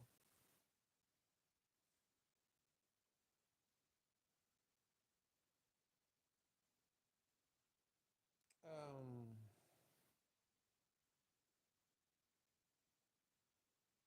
I say 70s through the mid 80s. Because the 90s to the earlier O's was more bats. Pitching was more dominant back in the day. Because I didn't see a lot of great pitchers in the 90s to the earlier O's. Not a lot. It was more about hits, more bats.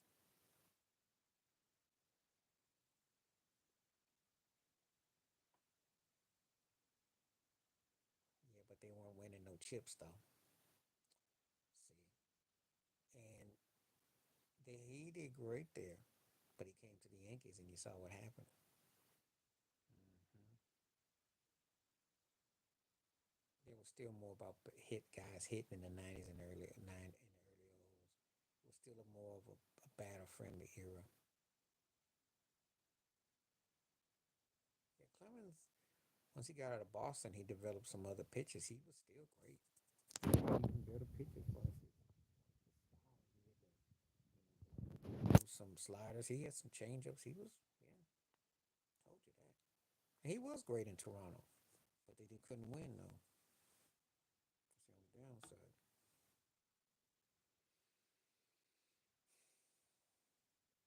But my decade of pitching is the 70s, 80s though. To me, that'll be the era that counted the most because everybody hit more in the 90s than the earls. You can't even compare it. When I tell you about the 80s with a guy like Dwight Gooden and Roger Clemens in the early 20s bringing that fire and Pedro Martin, you can't even fathom that.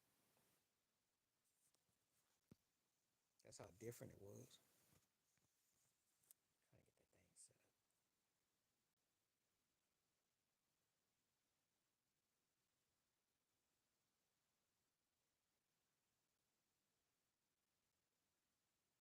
70s had a lot of great pictures.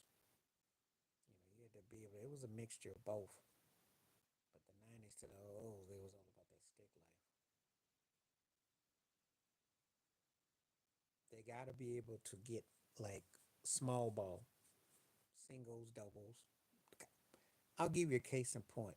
They got to do the Paul O'Neill clutch hitting what Jeter did, splices. You know, just keep your feet on the bases. Don't have to go. Don't depend on a 2 run, 3 run home run. Just get singles, bunts. You know, fundamental stuff, steal bases, hitting runs. That's how you beat the Dodgers. Because if you get trying to play their game, the series will be over quick. That's what they got to do. They got to do what they did when they won chips. You know, they just got to understand about sacrificing and make the game smaller. Don't don't don't play into the Dodgers' hands because you do have a disadvantage. They are a better offensive force. Well, we're gonna find out. We got bats. But you got to remember something. The reason why I say this is how they beat Cleveland and Kansas City. They didn't dominate them. They didn't dominate them. The Cleveland series was a close 5 games. Don't get it twisted. That's why they got to be on it. They cut some breaks. They cut some big breaks against that, and that's part of winning and being lucky. But you can't do that against the Dodgers. That's all I'm trying to say. Well, they also with Bernie Williams was huge, and Paul O'Neill was huge, and Girardi was huge, and I mean, I can name the guys. They just Chuck Knobloch. They had ways of beating you with different ways. That's why they weren't beating you with the long ball. They beat you different ways. That's how they can win the World Series. But if they get caught trying to have to hit the long ball against this team, it's gonna be a long series. He couldn't, but he sucked at second base though. That's the only problem with Knobloch. He could hit, but his arm was. I remember. That's why they messed with him. Girardi came up big too. Girardi had some big plays. Mm-hmm.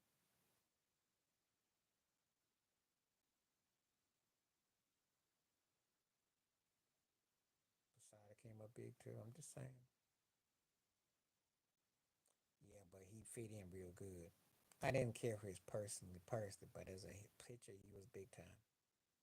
Yeah, he was. He was an integral part. I remember all that like yesterday. Different day, different time.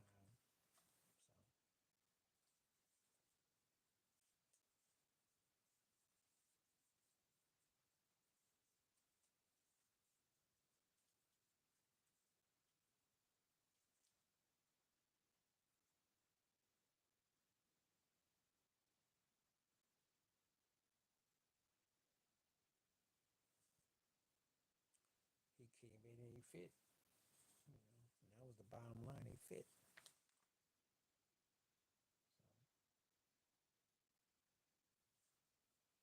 So that's all it was about. They were special in '98. I did a video. Did you know? Oh yeah, I left a comment. I didn't do a video on it. I did. I left a comment on Too Raw. I said, yeah, he been hanging out with Gilbert Arenas. He been hanging out with Kanye and cats that always he ain't. First of all, he ain't gonna turn into Bo Jackson. First things first. How about you mastering basketball? Okay, get to the finals and win the chip. Then we can talk. He just talking a lot of air. Cats act like it. They you sit around listening to Austin Rivers talk that crazy talk. That's what that is. Austin Rivers gonna throw and get your neck dislodged. Cats be saying crazy stuff. No good and well. First time someone pulls up on you, you're gonna be scared.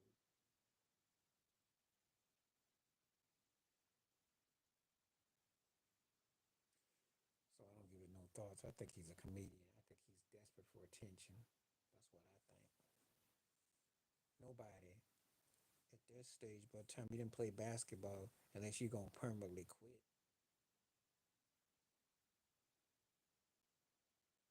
And I guess he think he gonna be 25 for 10 years. We'll see.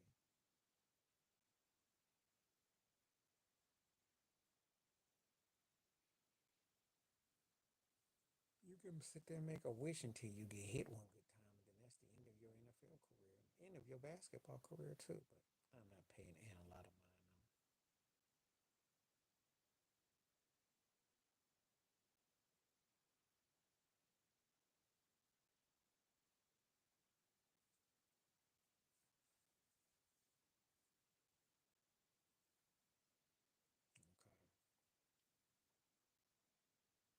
See if anybody gonna come. Okay, I'll take. I can see. It could happen, but what happens if they actually keep winning games, and then Mahomes gets hot? Then what? Because they haven't even played good football, and they're 6-0, and they beating everybody they supposed to beat. They beat Baltimore, they beat Cincinnati, they beat Frisco.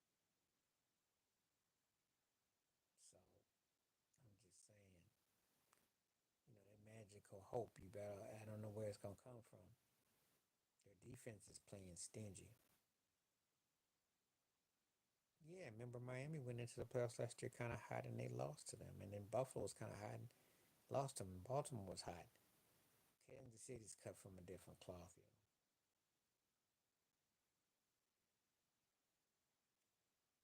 I'm not gonna say it can't happen, but you if you're you know does Mahomes win or what? Does he win or what?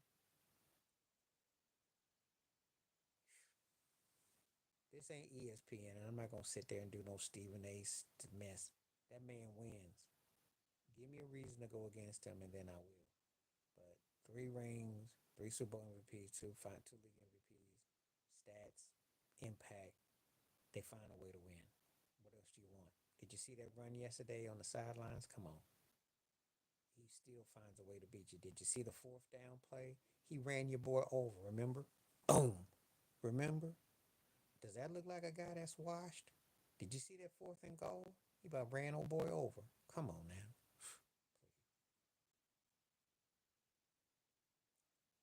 He he's still doing incredible things. And I mean, it's not pretty, but that's how the Patriots win. That's how most great teams win. And you up there thinking, well, maybe it's our time, and he gets another ring. I know it's got to be sickening because he just sits there like he's going to the jewelry store and mounting the fingers up.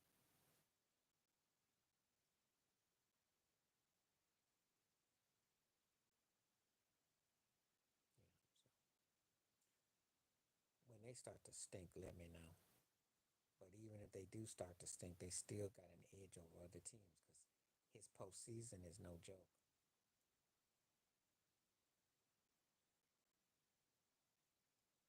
Yeah, what's that got to do with him in Kansas City? He ain't gonna get ran out. I'm not that, so I don't know what you're talking about. But I like trolls, and trolls got to go. He didn't win in Philly. That's all that was.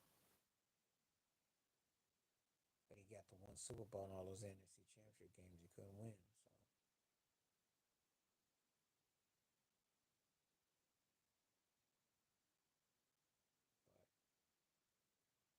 So, but he would have still been there if they had won. All he had to do was win one.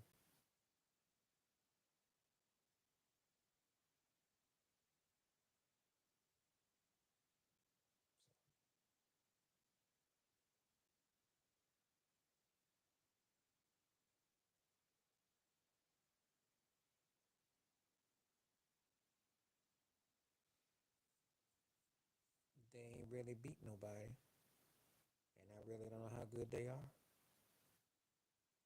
That's my pet peeve. They really ain't beat nobody. I don't know how good they are. Listen, beating Miami, Jacksonville, the Jets, Arizona. What's happening? How you doing, IMS? Welcome to the show. Glad to see you. Appreciate you. Who else they beat?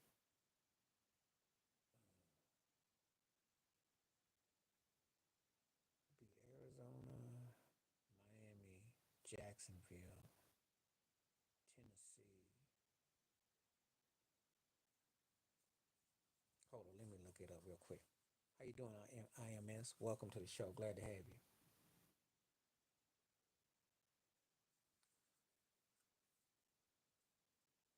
Because that's what bothers me. You asked me that question,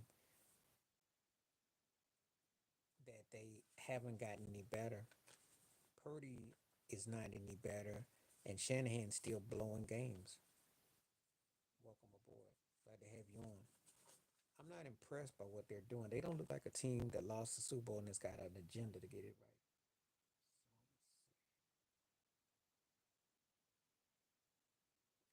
I gotta look up who we. I gotta look up all the teams. Appreciate you coming through, and if you got any questions, feel free to ask. Let me look and see. Let me see what I got real quick.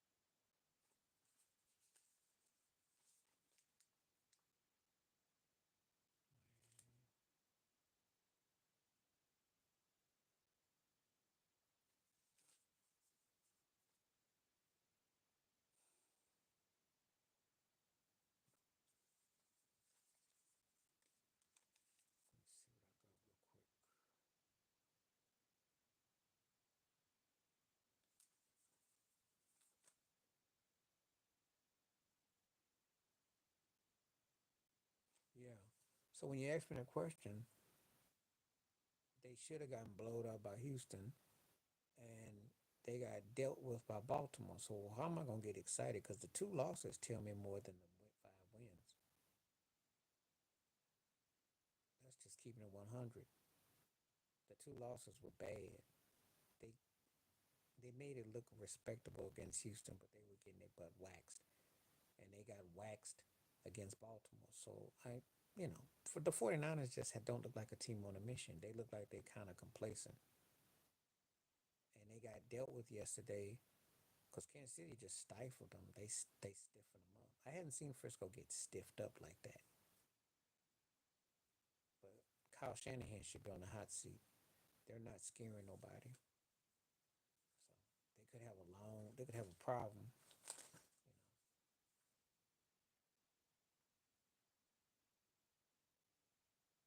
so we will see.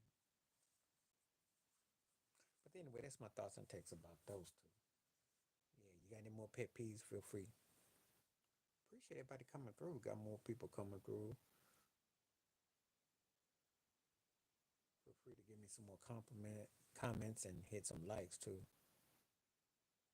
That's happened before. That's not far fetched. The Cowboys played there and the Raiders did too, so that's not that far out. Some of those teams need to stay over there though. They think they're gonna get accepted. That's always the biggest problem. Somehow they think that eventually they're gonna get that promotion, they're gonna get to cut that line, and it never happens. So that's the problem for them. And that don't work.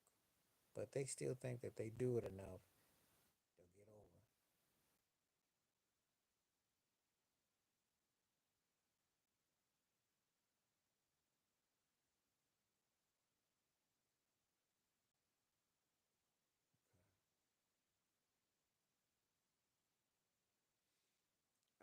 That people get this thing that they gonna make a difference, that this stuff is all gonna matter. And then they back 4 years later with this. Everything is politics. People get all excited about the wacky NBA All-Star game break or the award shows, and then it's like anticlimactic. It's like you have to hype yourself up and then you set yourself up to fall. I don't buy the hype, so you know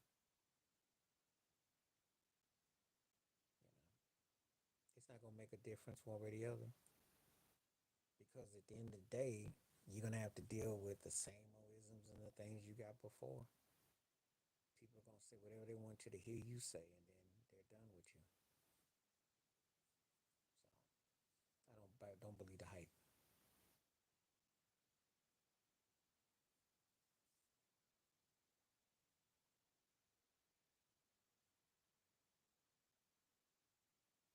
It's kind of an awkward question because you really can't compare the two. That's not a pet peeve. It's just sadness. I can't even really answer that.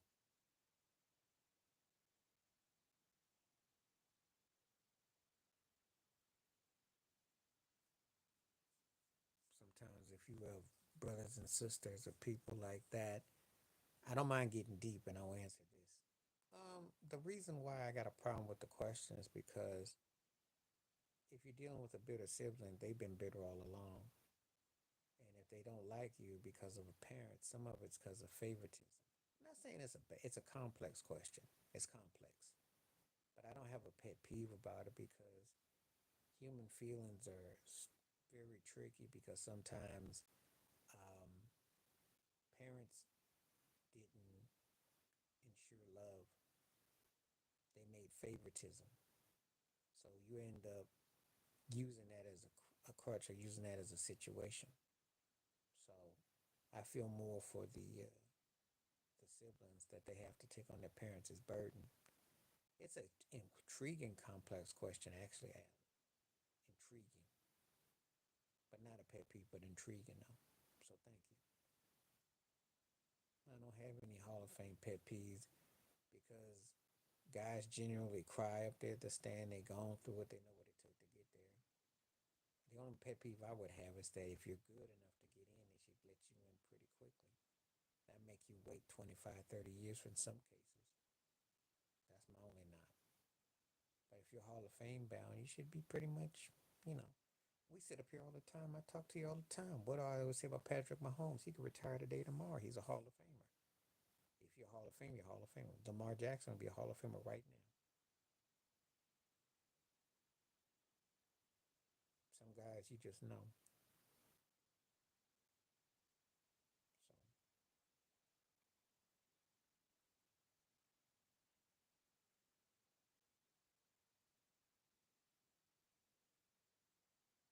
but relationships with your family, Alan, are tough though. They're pretty deep.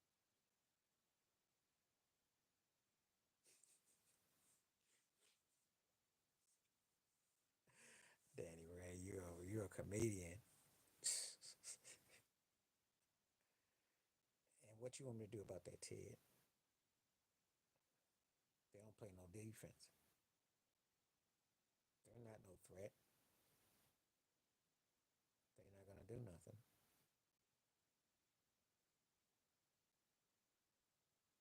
Thank you, Ted. Thank you.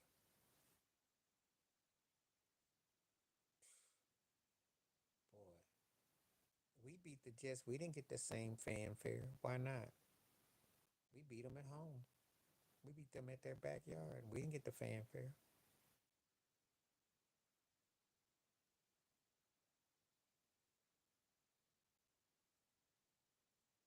I just don't see Pittsburgh beating Baltimore. I don't see them beating Kansas City. I might make a case that it could be in the three or four best team, but am I certain that they're top two? No. Maybe they had to win that game against Dallas. I might have looked at them differently. Maybe. That's all I'm saying. But Danny, thanks for the laughs, though. Appreciate that, though.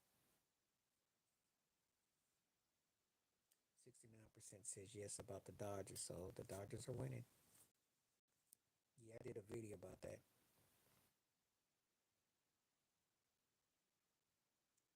It's a smart move if you don't want to be asked questions.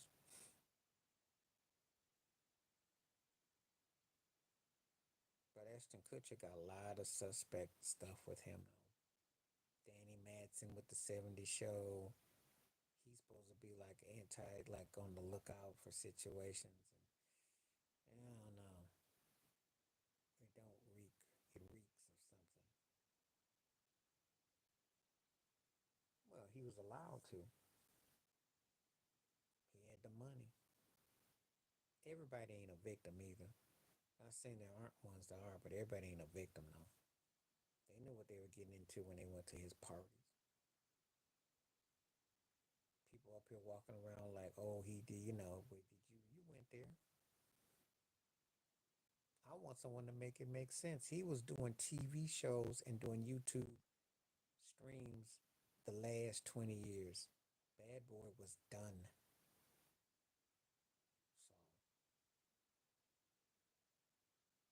So Ashton knows a lot more. Ashton is in Hollywood. They all know.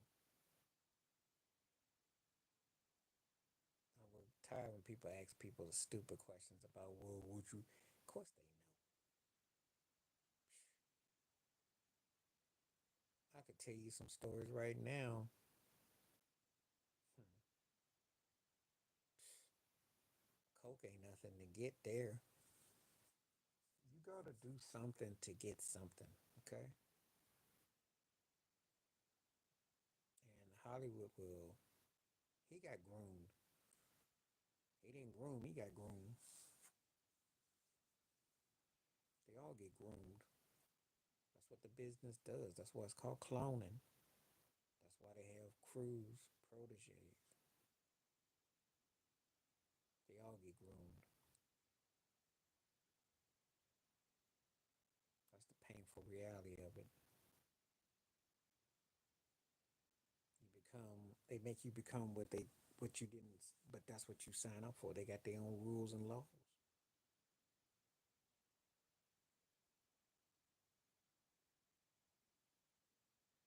They have agencies. They dictate, they own you, and you do what they say. Keep on hitting the likes and the subscribes. Keep on hitting the likes and subscribes. Get some more likes up in here. Yeah, that's nothing new. He never said nothing otherwise. He didn't produce nothing. He ain't no musician. He ain't no writer. He had Clyde Davis give him the money. He was a window dresser. That's what he did best.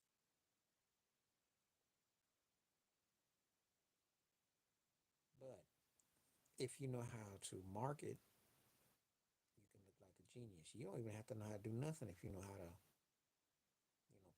put things in place. So he learned stuff.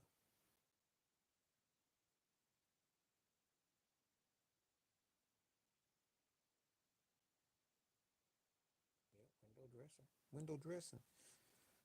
Like if you go, like if you ever went to the mall or something, and you saw some fresh kicks in the window, you're like, ooh, you window dressing, it look good. You ain't got the money to get it, but it looks good. That's the window dressing. That's all you do is modeling on the dummy. You went to the mall somewhere with your mom or your grandma or your cousin or aunts or somebody or your girlfriend or something, and you're like, and she's looking at that dress, looking at it like, ooh, and you're looking at that price tag, and like, ooh, because it looked good right there. It's model, and it's sitting there on the rack, and it allures you attention, and that's what he did. He allured attention because he was put in a position. He didn't own nothing, but he was a window dresser. So window dressing, that's what they do. That's why they tell you about, oh, he's got this and all that. No, he's selling a lifestyle, you know. So, but he had Clive Davis. People put money to put him there, like Chirac did, and all these other people put him there. They put you there. You ain't gonna get that on your own.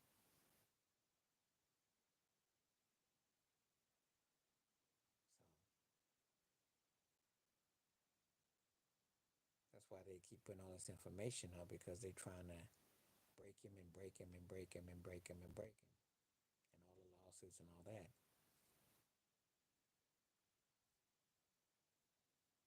And that's how ruthless they are.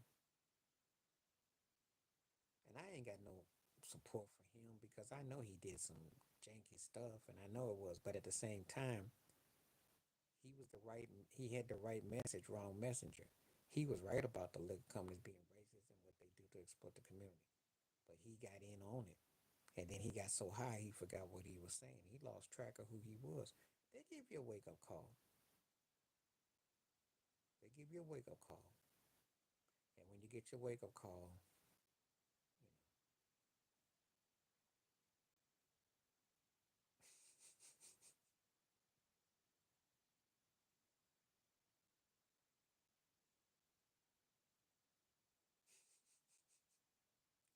that's what I think about that. Um, it's a big difference when you force the Lakers to get Anthony Davis, who's an all star. That's another when you force them to get a G League guy who's about 2 or 3 years away from even coming off the bench to play. That doesn't equate. He ain't earned no right. He couldn't pull that mess in Miami. Now think about that. And you can tell Laker Nation I said so. That wouldn't fly with Pat Riley in Miami. I don't even think that would fly with Dan Gilbert in Cleveland. Of course it's forced. The kid ain't ready. I got respect for him as a man for what he's gone through health wise, but as a NBA player, come on now. He ain't got no business being on no plane, no grown man. He ain't fit for it. But Pat Riley would have laughed at him. He said, if I'm gonna play him, I'm either gonna tank this season or I'm gonna put you off the bench with him. But I can't have both. That's what he would have said. Anybody rational would have told LeBron, look,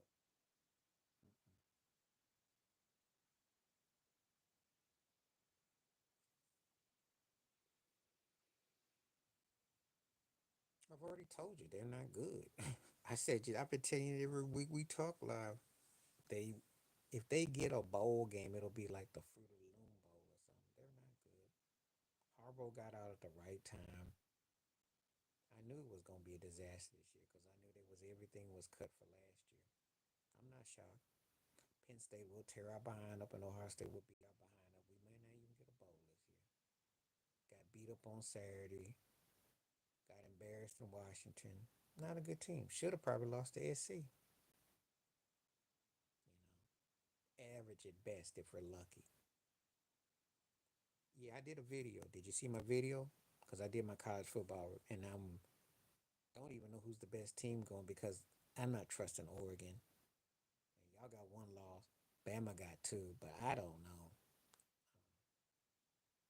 Oregon by default, but I don't really, Oregon, Ohio State, Penn State, and Miami's in there, but I don't really.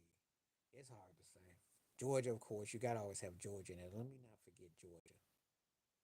Because I think if Georgia doesn't have to play Alabama, they might not ever lose a game. How you doing?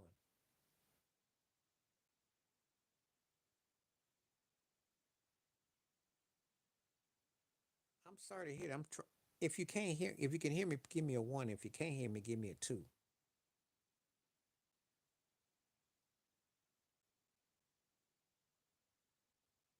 Let me know if you can hear me now. Give me a one if you can hear me. And if you can't, give me a two.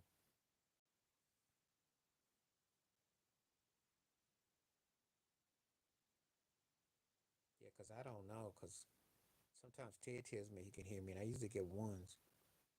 So I don't know. I try not to talk too loud, and I talk enough where it reverberates.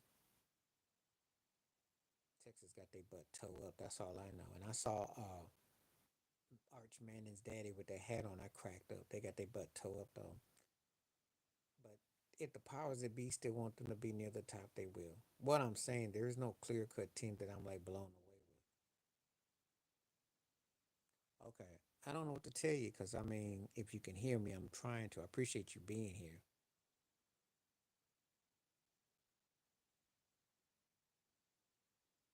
And I can, get my messages.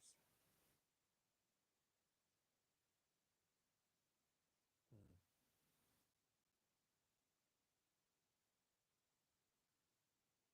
Okay, I probably got to go in about a couple minutes. I've been on here too, and it tends to get kind of funny if I'm on here for a real long time because I have been on here for like quite a bit. So I'll probably call it about 5 minutes. Yeah, I'm gonna get off in about 5 minutes. I've been on for like 2.5 hours. I'm trying to work on that. I don't know what the problem is. Okay. Can you not hear me?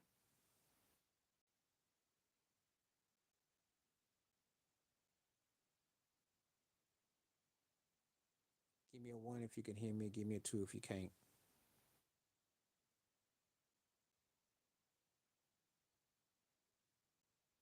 I'm gonna call it a day in just a couple minutes though.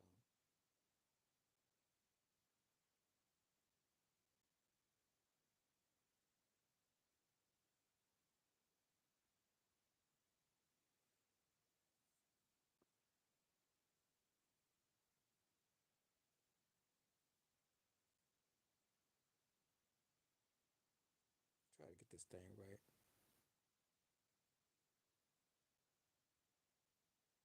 Yeah, I think it's just the wiring. Today I came on straight lane. I did send out notices over the weekend. Actually, I did Friday, Saturday, and Sunday because Ted was here for all the days. But it's been, I will be trying to get more notices if I'm out.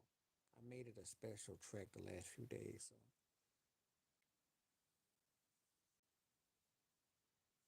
so I apologize for any problems. I'm gonna definitely go for a couple more minutes and then I'll call it a day because I've been on for almost three. Appreciate all the poll results and the people that came through.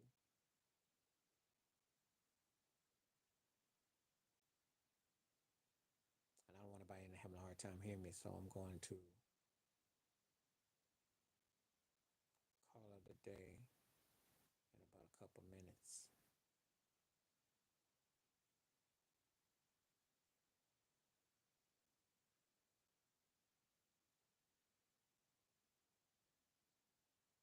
Yeah, it's great having you come through. Again, I apologize for that. And I will definitely be on. I'm gonna be on for a couple more minutes, and I'm gonna make it official in those couple minutes. It's great having you come back again, and again, apologize for that, but thank you for your appearance, for your words, and for your vibe.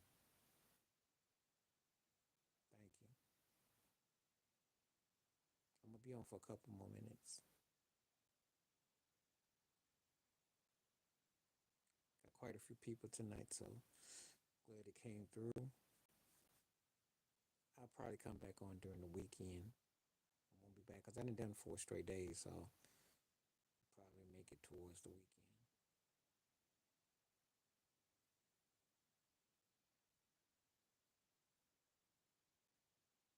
Do get more views coming through. I appreciate everybody that came through too.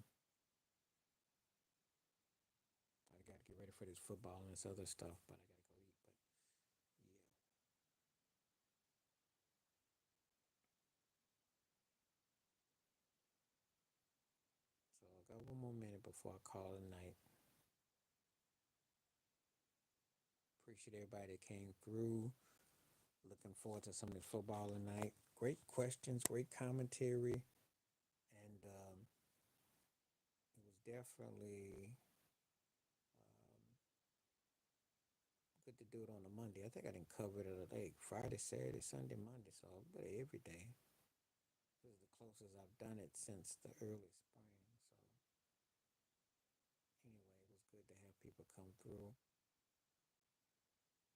Appreciate the poll question. Concluded with 69% saying that the Dodgers were the team to beat, so that's more than half. So that means to me that 7 out of 10 feels the Dodgers are the best team in baseball, which that's okay. That doesn't necessarily mean they're gonna win, but that means that's okay. Anyway, I'm gonna call it a night though. Appreciate you. Stay safe, stay blessed, stay true, stay woke, stay free. And I got more videos coming. And I will catch you very soon. Thank you again. Peace in the best.